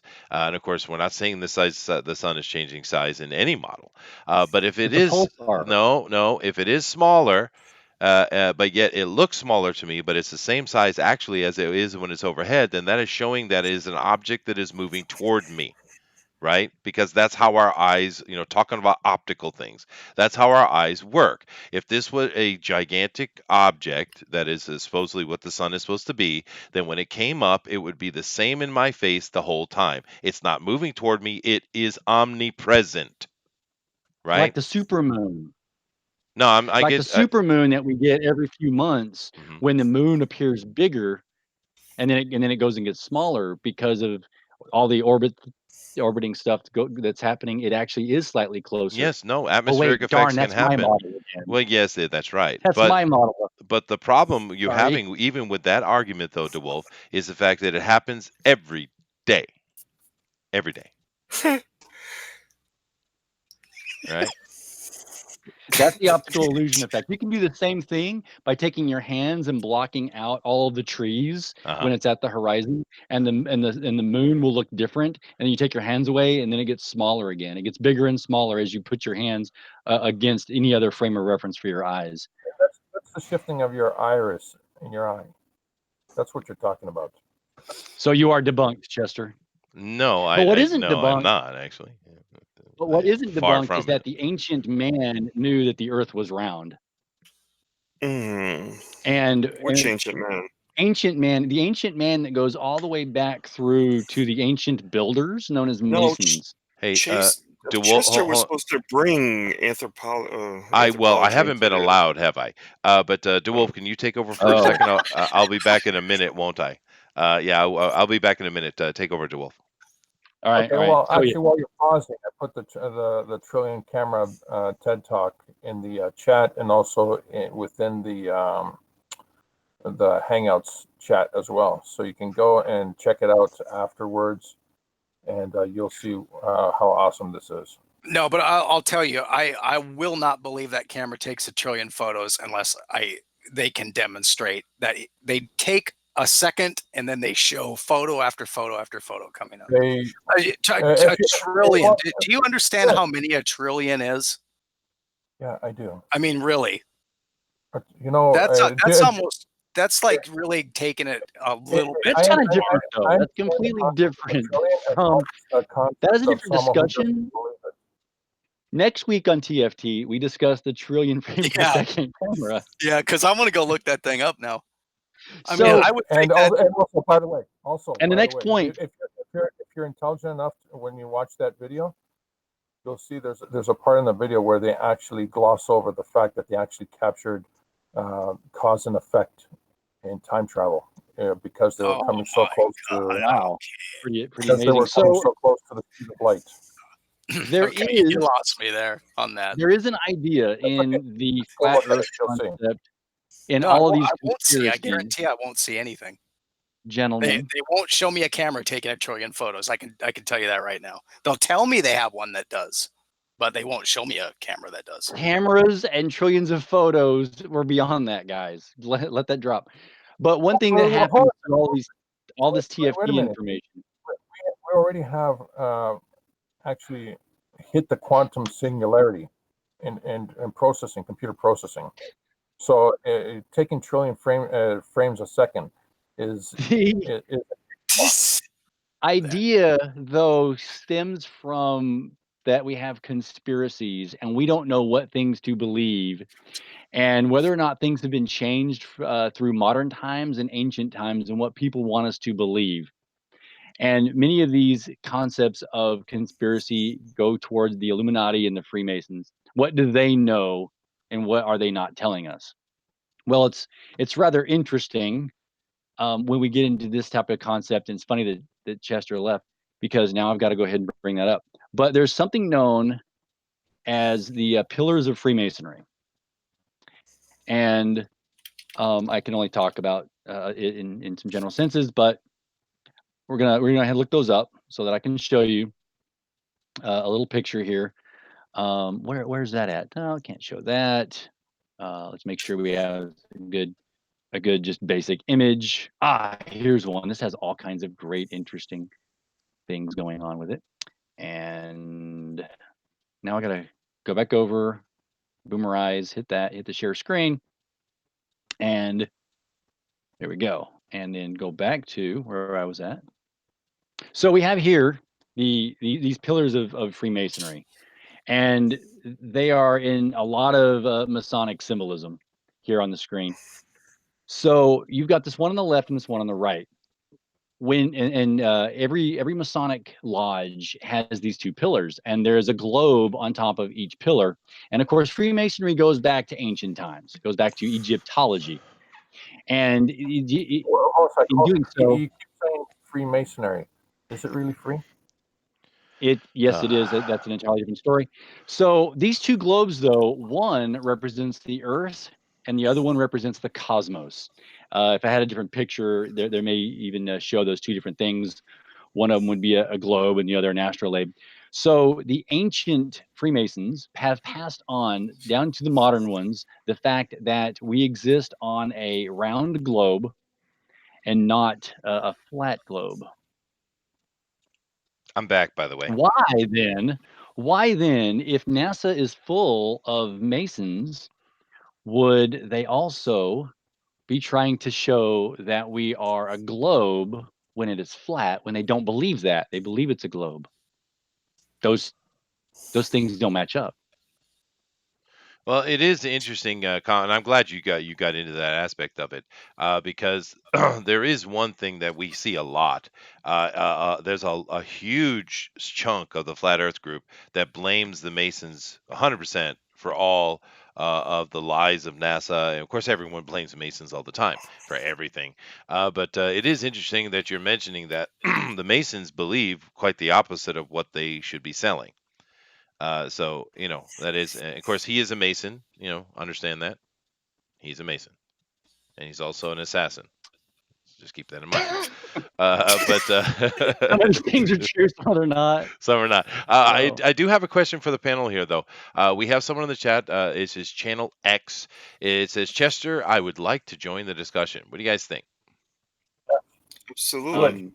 Yeah, I think so. We got a good 30 minutes, yeah. Yeah, we do. So Channel X, what you should do is go down and right below the YouTube here, you got to see my my Twitter. Go ahead and in that Twitter and just send me a tweet, and I will give you a link, dude. Happy to have you. So I'll keep an eye on that. You please continue with your Mason lies. I'll keep an eye on. Mason lies. There's other. I don't know whether. Hey, wait a minute! Isn't what you're doing? Isn't that part of the core ideology of the Masons, where you have to lie about the Masons so that way no one knows? No, that's Islam. That's Islam. You get them mixed up. Yeah. One of the core tenets is that you don't talk about what happened. So the what wolf I've is a done Muslim. Damn it, he's a Muslim Mason. They rhyme even. We're in trouble. No. Wait a minute. You believe the wolf's a Muslim over a trillion frame camera? Oh my God! Absolutely. Easily, dude. Yeah. No, actually, George, I hope we have something like that. That would be really cool, dude. I'm telling you, I put the link in the chats. Yeah, but then you also said the word TED Talk like 7 times. Now, Chester, let me just ask you. Do you think we have a camera that takes 1 trillion photographs in a second? My initial response would be my initial response would be no. But my heart says yes. But what is the criteria for? Is it like 1 pixel? Or is it like a 4-pixel image? I'm not going to speak about the details of the video. Yeah, I took a picture of this light. Go look at the video. Well, Oh do my keep in mind. goodness. I don't need to. I really Well, don't need do to. I'm keep in telling you, there's no mind camera. when It's you a look all at you have Quantum to do- camera. yeah, but keep it's in not mind, guys. taking a trillion photographs. Now, keep in mind, guys, Yeah, that with these 4K, 8K TVs we have, the pixel ratio across the screen is like millions upon tens of millions of pixels. So we are dealing with very big numbers there, and of course they're coming. Of course, what is the frame rate of the modern TVs? Anybody know? 120, isn't it? I'm not sure, but so you do have a lot of pixels moving, and if we take a 120 ratio and we take the what I think was it 32 million pixels is on the 4K, I'm not sure, but if you take that and you add those together, well, you could be getting trillions. If you're looking at it like that, Wait a you're second. being projected George is millions of pixels at this a high frame rate. this is completely a lie though, because according to newatlas.com, it's not a trillion frame per second camera, it's 10 trillion. There I'm you Okay, go. sorry. so There you I'm go. sorry. Wow. That's infinitesimal BS. camera, right? I forgot the actual name of it. What is the photo? Is it taking an actual photograph, That's or is it It's a saving It us uses some a data? single femtosecond pulse of a laser light, recording 25 that's it. images at 400 femtoseconds apart. Come on, man. How can you not believe this? Come Now, on, So, it's nonsense. You're being lied to. well, hold on a second. You're being lied to. Someone's being serious in the chat. I have to be serious for a second. Obi-Wan says, Chester, are you saying you dismiss what TED Talk says straight away? Shouldn't you listen to what they have to say and think critically about it? Not in a million years, brother. Not in a million years. You don't see that, those big letters that they put up there? TED. They have Yeah. authority. Yeah, they do. No, TED Talk has some interesting stuff. TED Talk's a lot of fun, actually. But it is just opinion, as is everything today. And of since course, we're you're right, Obi-Wan. Of course, you take it critically when you want to be. But do keep in mind, guys, we're just having some fun here. I am taking the devil's advocate. I am Mr. Flat Earth today. You guys do realize I am not a flat earther, right? But I've made some good damn arguments. And I'm so winning. I'm winning. That's what's important. we've Who are you also winning? we've also made this we've also brought up this idea of why this was done. Why is flat Earth even on the table, so to speak? Hmm. And we have to go back to various different concepts because people were told flat Earth when I was growing up. I was told everyone in the medieval society believed the Earth was flat, and Columbus was trying to prove it was round, and people didn't want to go because it was flat. Well, that apparently is false. It So is it's false. Yeah, the it is false. education the education system has told us these things, and They they were have. wrong, They were. because what happened was everyone at that time actually still believed the Earth was round. What they were debating was if they could put enough supplies on board and if navigation would allow them to reach safely the other side, because normally they only traveled 3 days away from land That's right. because it was so treacherous of a trip. So it didn't come down to these people. Matter of fact, is the interesting piece of trivia. They actually had a Jewish man on board who could speak Hebrew, right? Who could actually speak the tongue, because Columbus believed that when he found a new world, if he come upon people, that they would actually be speaking the Hebrew language. So he wanted a translator. Well, even more interesting is that the ships of old would actually carry a large bags of lime with them and put it into the grog, which is I think it was whiskey vodka or something like that. One part lime, 2 parts. Okay. That way, the sailors would actually get vitamin C, so they won't get scurvy. Right. But the thing that's crazy about it is that the only people who knew about this little bit of information was actually the British Navy, and no one else. Right. Well, that's a trade secret at that point, right? But so the advent of this, there was a war going on back then at that time of religion versus science. The science wanted to disprove religious thought.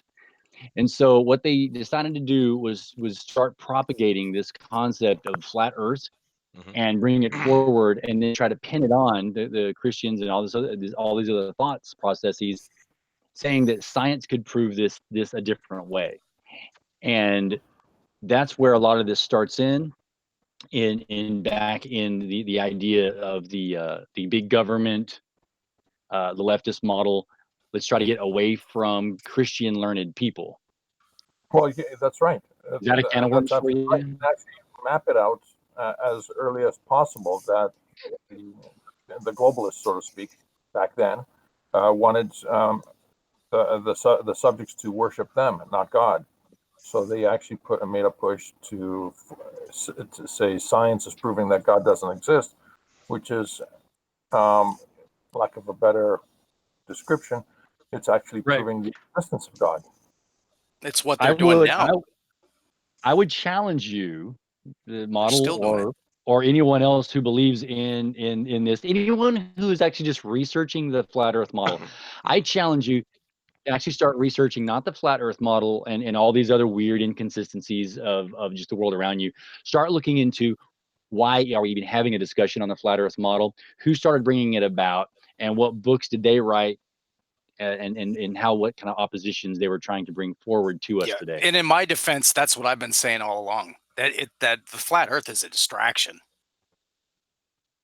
It's meant to get people arguing. It has nothing to do with what the real issues are. You fell for it, didn't you? Wow. Not that 10 trillion frames per second. That's Well, speaking of the word distraction, may I give you an ancient story? May I? I prefer what Dillard has to say. Really? Because Dillard is a good distraction. He is a good distraction, if I may. There's an old story, and it's talking about Enlil, or El, or whatever you want to call him. And he had landed his skybird, and he was out just enjoying the sun and the beautiful day, and he's walking along this river, and he sees this beautiful maiden. Now she was actually a noble girl, but he was just smitten instantly by her beauty.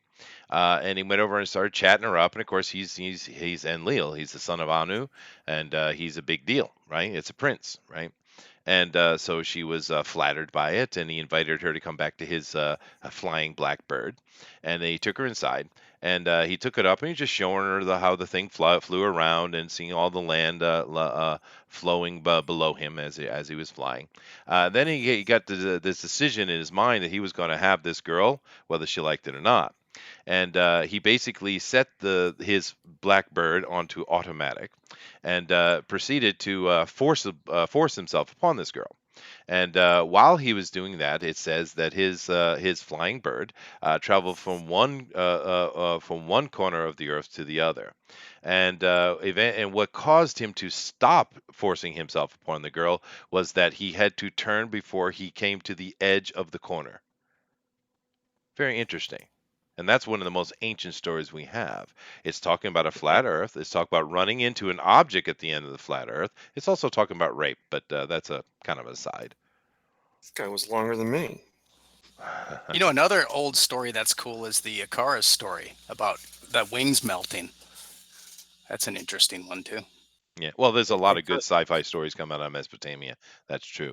But there is a lot of ancient stories that talk about those things. Now, of course, when you are talking getting into the truly ancient stuff, where it does kind of sound like a science fiction story is going on, we do have to take into account that they were talking about flying from one planet to another.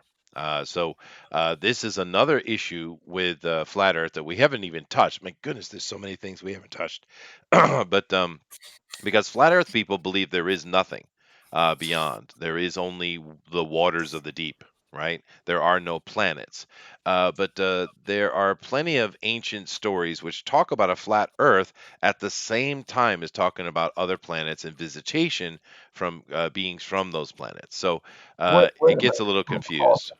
Are you telling me that Thor, the Thor 3 movie was an orgasm for these guys? It was a documentary. It was a documentary. Well, Yeah, you're right. Yeah, yeah. but So it's interesting you bring that up though, because when you look at Egypt, I it up myself, and you look at all their calculations, you look at how they aligned the pyramids, and we are amazed at how they connect to constellations and things of this nature.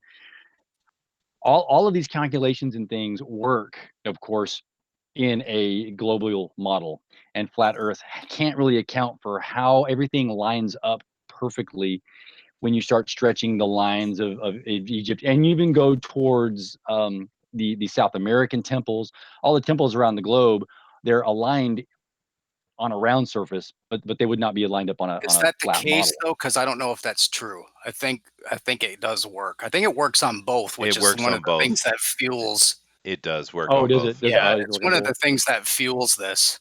Yeah, no, Because I think Oh. the orientation of those things is based on the parallels. And then if you have magnetic north, it works out either way. well, Where it falls apart is at the South Pole, of course.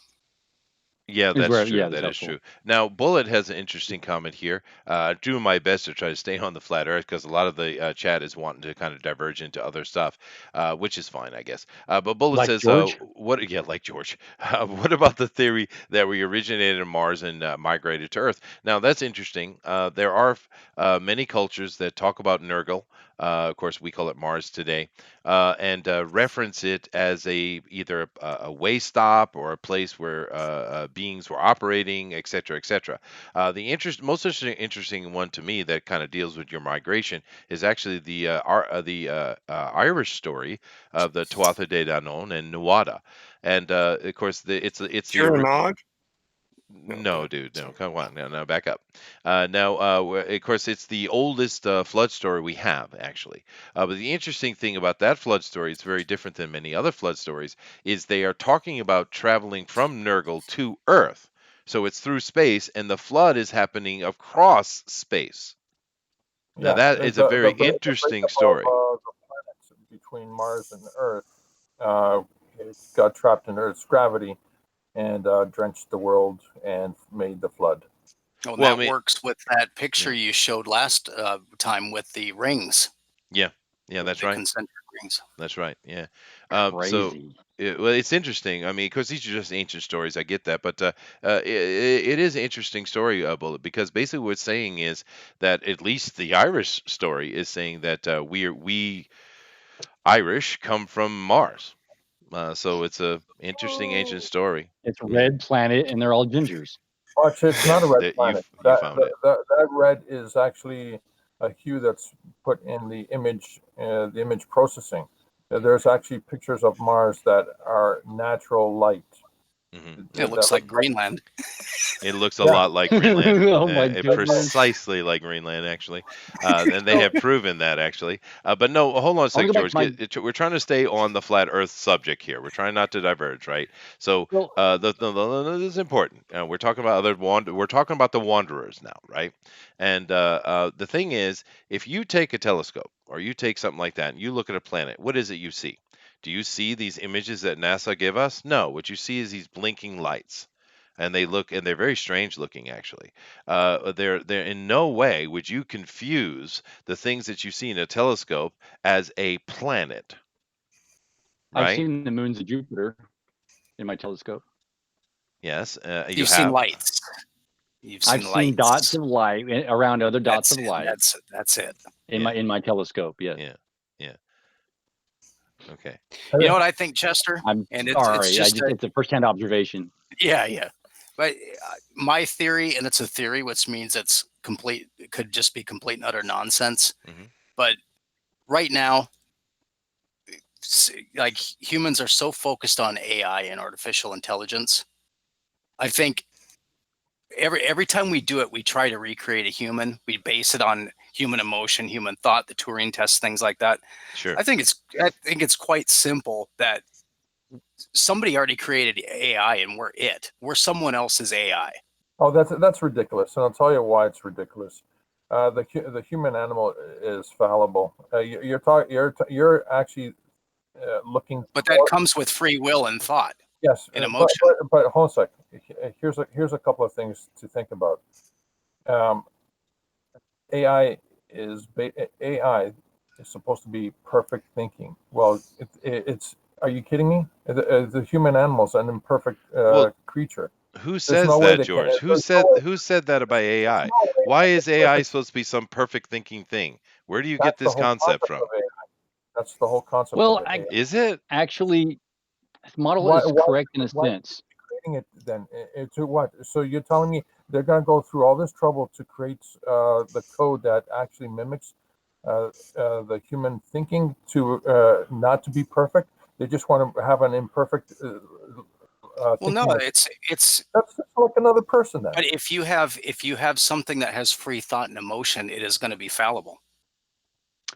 So what? Yeah, Because we but, do have but free thought and why go emotion. through the trouble and the millions of dollars to do that when you can actually just go have sex and wait 9 months? But look at what model says and how he's correct, because our DNA and our bodies are the hardware. AI is the thinking part of us. That's our spirit, and it was created by God. So model in that sense is correct. Yeah. Have you ever seen someone die? I Have you just have. like been there next to someone when they die and you see what you would call their spirit leave their body? I think Yes. that's just your data, your memories goes back on the real big Wi-Fi that we don't know how to connect to. I think it's as simple as that. Well, it's interesting because we're coming to the end of the show here, guys, and obviously we kind of petered out on the flat Earth, but let me bring it back. Well, I got to Well, get no, back. no, I'll get back to the let flat me Earth. let me make my thing, and you can go. I would say that the big thing about the flat Earth is it really does bring up the concept and the conversation of God, because if the Earth is Uh-huh. flat, if it is covered in a dome, then not only is it kind of taking off what the ancients told us that the creators told them, it also has to bring the conversation up of who made it. Is it a natural thing? It doesn't seem natural. It seems very inorganic, actually. Therefore, it's inevitable to fall into a conversation of God when talking about flat Earth. And I think this is one of the things that disturbs so much people. Because we were talking about it before. Why do people get so angry when people talk about flat Earth and they come and attack and they yell and scream and they go on and on? And it's just so much emotion. Well, I think it's because it's inevitable, whether you realize it or not. You're talking about God. And people these days, we've seen, are absolutely irate when you bring up God. They cannot stand it. How dare you, you moron? I'm going to murder you for daring to say something like that. Which is, of course, in my opinion, a more of a look into the damaged psyche of the individual than it is the person who's actually would believe in a creator. But Mhm. this inevitably, I think, is why this is such a hot topic. I mean, because they treat flat Earth like we're having an abortion conversation, and that's crazy, Oh, right? yeah, right. That's true. Yeah. And It's see, I think worse that goes than back to what I denying the was talking about. Holocaust. It is, dude. Yeah, go ahead, DeWolf. But and I think it goes back to what I was talking about before, and it's trying to muddy up those waters, Mhm. because if you can take flat Earth and then you can say, which a lot of people have this idea, well, isn't a flat earther then a Christian? Well, no, it's not, right? Because I believe in round Earth and all the science around it. I also believe in the young Earth, and so there's a lot of science around it as well, and so there's a lot of science going on and theories on evolution and trillions and billions of years, young Earth and its thousands of years, and all the data behind it. And those are clashing. And what we can do then is throw a flat Earth on top of that and say, aha, but yes, you dark, aged minded individuals, you believe in this. And so it muddies up this water even more, and it fuels what Which Chester, this is what you were talking about, this idea of this insane argument that people Yeah. can't go beyond, you so know? basically what And you're saying is this is information Armageddon. I would No. imagine there's a No. lot of people that don't want to think that you might actually be accountable someday. That probably drives a Oh yeah, lot of it. those are the leftists, aren't That's they? well, yes, yeah. interesting. That's interesting. Yeah. Accountability, responsibility. How dare you in this modern time say such a thing, sir? It's just, we don't want any responsibility for anything we do. Ha ha ha. Yeah. And the funny thing about this, that and I've said it before, I do not buy the vacuum of space.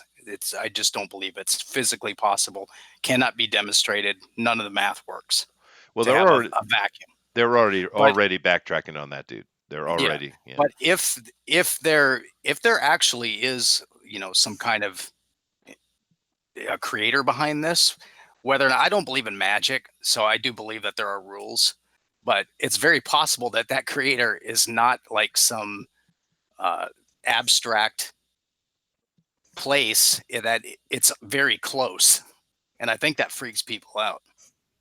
Wait a minute. You don't believe in magic, Mhm. but you do believe in advanced science, right? Not all of it. I think most of it is theoretical. Well, almost all of it is actually. Yeah. Yeah, I believe in very little modern science. No, I didn't say Uh, modern science. Advanced science. like Oh, we you get. have to give me. I think he's talking about the aliens. He's talking about Mjolnir. But I just don't. I don't. They're not coming from off planet. If they are coming at all, they're not coming in a spaceship through a vacuum of space. I don't know what that is, but you cannot have a pressurized system inside of a vacuum without a solid barrier. It is not possible to do. Unless you Well, have gravity. Gravity doesn't account for it. yeah, gravity Okay. is a magic thing. The theory of gravity is quite a magical thing. But let me ask one That question before. space-time continuum is rough, yeah. It is rough, dude. But let me ask a quick little question here for you guys. What if, let's just assume for a second the flat Earth theory is 100% true. Let's just assume that for a second. Now, Okay. All right. no, seriously. Now, their theory is saying that space is water, right? So, if that is true, then the concept of someone moving through water to come to our little aquarium, or terrarium, I guess would be the better word. It's not that far fetched, is it? No, So absolutely now not. well, especially when you consider a lot of those spacecraft end up going into our oceans. That would mean they were adapted to traveling through water. Yeah, yeah. Because Now we're I back to like the it. yellow Whoa. submarine. Well, actually, hold on a sec. They only go to oceans or the Antarctic because it's a place to hide. Oh, okay, George. Thank you. What was that, Todd? I said now we're back to the yellow submarine. Yeah, we are. Well, it's flat Earth, dude. It is the yellow submarine. That's the point, right? And once again, we're 2 hours in, and we've still gotten nowhere. Damn it! Where's that guy? I thought this guy was showing up. No, I haven't seen anything from him, dude. Yes, Channel X. Planet Channel X. Yeah, So Channel X, I've been watching, but I haven't seen him you yet. should be able to. Anyone should always be able to go down to the Twitter, contact Hyperion Z on Twitter, and get a hold of him. And if Z1. we haven't been able to, Z1, Yeah. okay, Hyperion Z1, and get a hold of him, and you can get the link in it to come in and talk. If that didn't work out this time, come back next week, and we'll be having our tinfoil on then as well. Well, We're go ahead, George. Flat Earth Part 3. No. No. No. We'll Uh, be doing Hollow Earth. Ooh. Okay, I'm on board for that. I'll do Hollow Earth. I will. But you know what, Chester? We didn't do anything on Antarctica. Dude, no, dude. I know. And I know. Bird. We're We gonna gotta have do a to. part 3. That's a whole Damn it. show. We We're gotta gonna do a have to part do a 3. part That's a whole 3. show. We did Antarctica. Huge Antarctica a while ago. We did. But no, obviously we have to do a third part at one point. But I'm not doing it next week, and we'll talk about something different. But we do have to. It's flat Earth is huge, dude. It's a big one, and we keep getting stuck on one point or another because they're so fun to talk about. But there are so many points to talk about. Matter of fact, I do believe there are more than 40 points around flat Earth. 40. And that's a lot to cover, guys. But no, next week we will do Hollow Earth. I think that'll be a lot of fun. And That's Flat Earth Part 3. Hollow no, Earth. that's flat, as Eric is saying, that's Flat Earth 2.5. But And maybe at the same time, we will talk about the other theory that hasn't come up is the fact that we're living inside the ball, right? And that's why the That's distances, true. yeah, that we are in the Yeah. hollow earth, right? That's another theory that will come up in part of that conversation. So that will be a lot of fun. And there's some really good animations for that one as well. But anyway, that's enough of that. So what I'm going to do is let each person have their final comment on stuff, and then I will take us out of here. So, excuse me. Let's start with Model. As always, the flat Earth, round Earth, or I shouldn't say round because it's spherical, it doesn't matter. None of that matters. What really matters is why things are being kept from us, why we're being lied to, why our money is being taken from us at the barrel of a gun, and being spent on all these crazy, weird things. And if we want to move into a new age of enlightenment as human beings, we're going to have to start to demand some transparency from the ruling class of this world, because they are leading us into slavery. Well, I think we're well past that point, but I get you. I get what you're saying. Obi-Wan does say here that there's plenty of other talks from other channels on this. They're very entertaining, mostly because they get people who are actually believe on it. But yeah, no, I agree with that 100%. And do keep in mind, we're just trying to do some research, and we're not the best people to present or either side of the argument, really. This isn't our main focus of life. But it is very interesting. I agree 100%. And I hope we entertained you guys with some ideas and some interaction. 'Cause that's all we're trying to do. If you really want to get a more in-depth look at it, then go check it on the internet, and you can find some people like Obi-Wan said who are very serious about it. I would bring back up the question I said initially, though, guys. Why does it take me 9 channels to get to a person who's talking positively about the flat Earth? Nine pages, sorry. Whereas everything before it is just mocking it and debunking it. Why is that? It's very interesting, the YouTube doing up to their shenanigans again. Anyway, Todd? Geez, I wish you had brought some anthropological Oh, so me evidence. me too. But I was being overrun I by was a here for DeWolf. that. Yeah, I was actually here for that. And when I told DeWolf, by the way, when I told DeWolf about, hey, check and see if you can actually book a flight that, you know, and so he was just charting a course. Like he has his own plane and his own airport and his own tower. But I get what he was when he showed me what he was doing. I get what he was doing, and I'm telling you, there's some of this that just boggles my mind. Yeah. And I don't like being. I'm one of those people that doesn't like being lied to. I gotta tell you that. So I look forward to next week's, and I look forward to coming back to this because I don't think this is this is far from over.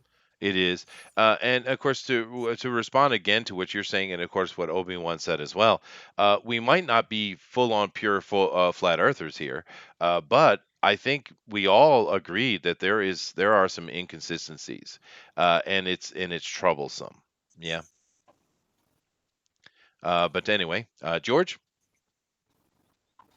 Um, I agree with a lot of stuff that the model said, specifically.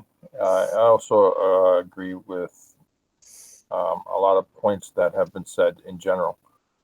The one thing that keeps coming back in every discussion that we have here, even though we have different topics, is it always keeps coming back to the very core aspect of the preposterous concepts that we're talking about always leads back to the existence of God.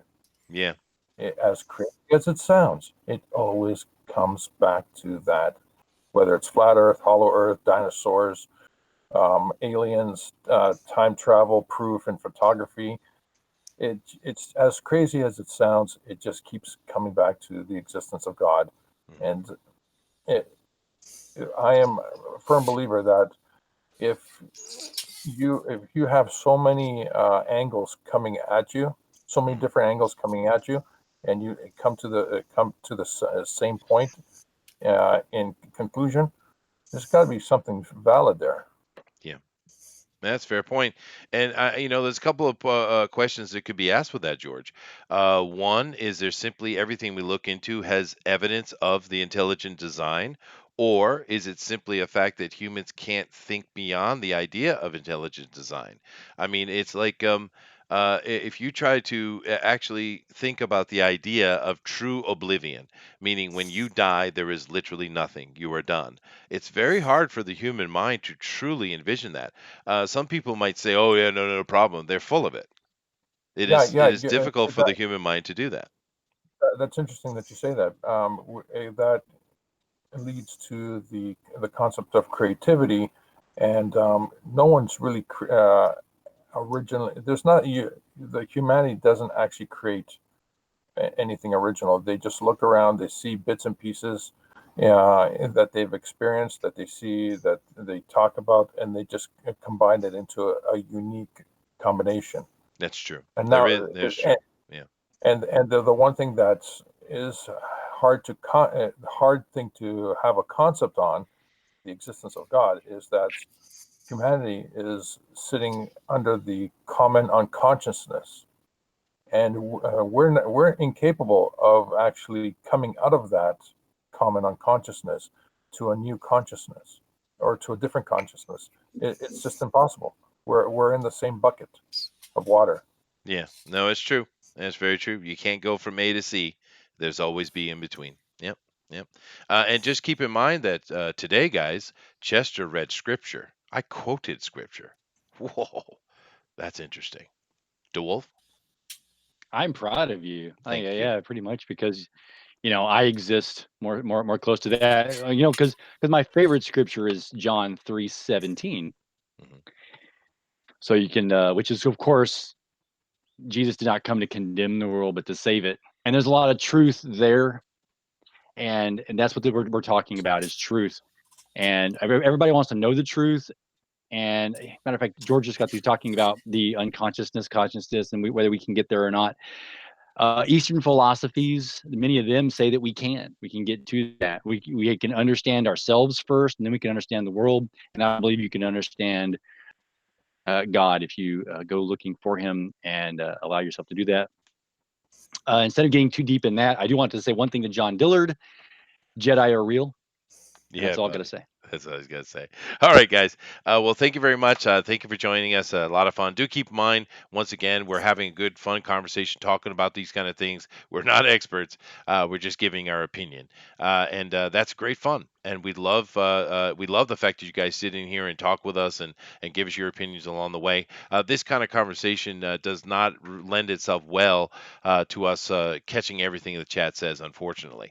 We do appreciate your involvement. And of course, if you want to come on the channel and you want to have your voice heard, then just hit the link down below and tell me so. I'll put you on the show. That's the whole point of FanSpeak, right? But next week we're going to do Hollow Earth, which is somewhat connected to what we're talking about, and that'll be a lot of fun. Hollow Earth's really cool. So thank you guys all very much. And I need some words of wisdom so that I can say namaste. It's very important I say namaste every day. So who should, no, it's got to be Model. Model, give me my Zen moment, please. Oh, I don't have one for you. Are we doing the perception as reality? Is that the one you're looking for? Or are you No, looking no, for no. a I want something that has to do with cameras and trillions of somethings per second. Oh, that's nonsense, huh? That's a crazy one. Well, the first line in the Dhammapada, which is Buddha's writings, says you are what you think. Ooh, and I always thought I was So make what it a I, good one. yeah, man. So make it a good one. And I always thought I was what I ate. Hey, take it either way. All right, namaste. Thank you guys very much, and we'll see you later, guys. Bye. Gesundheit.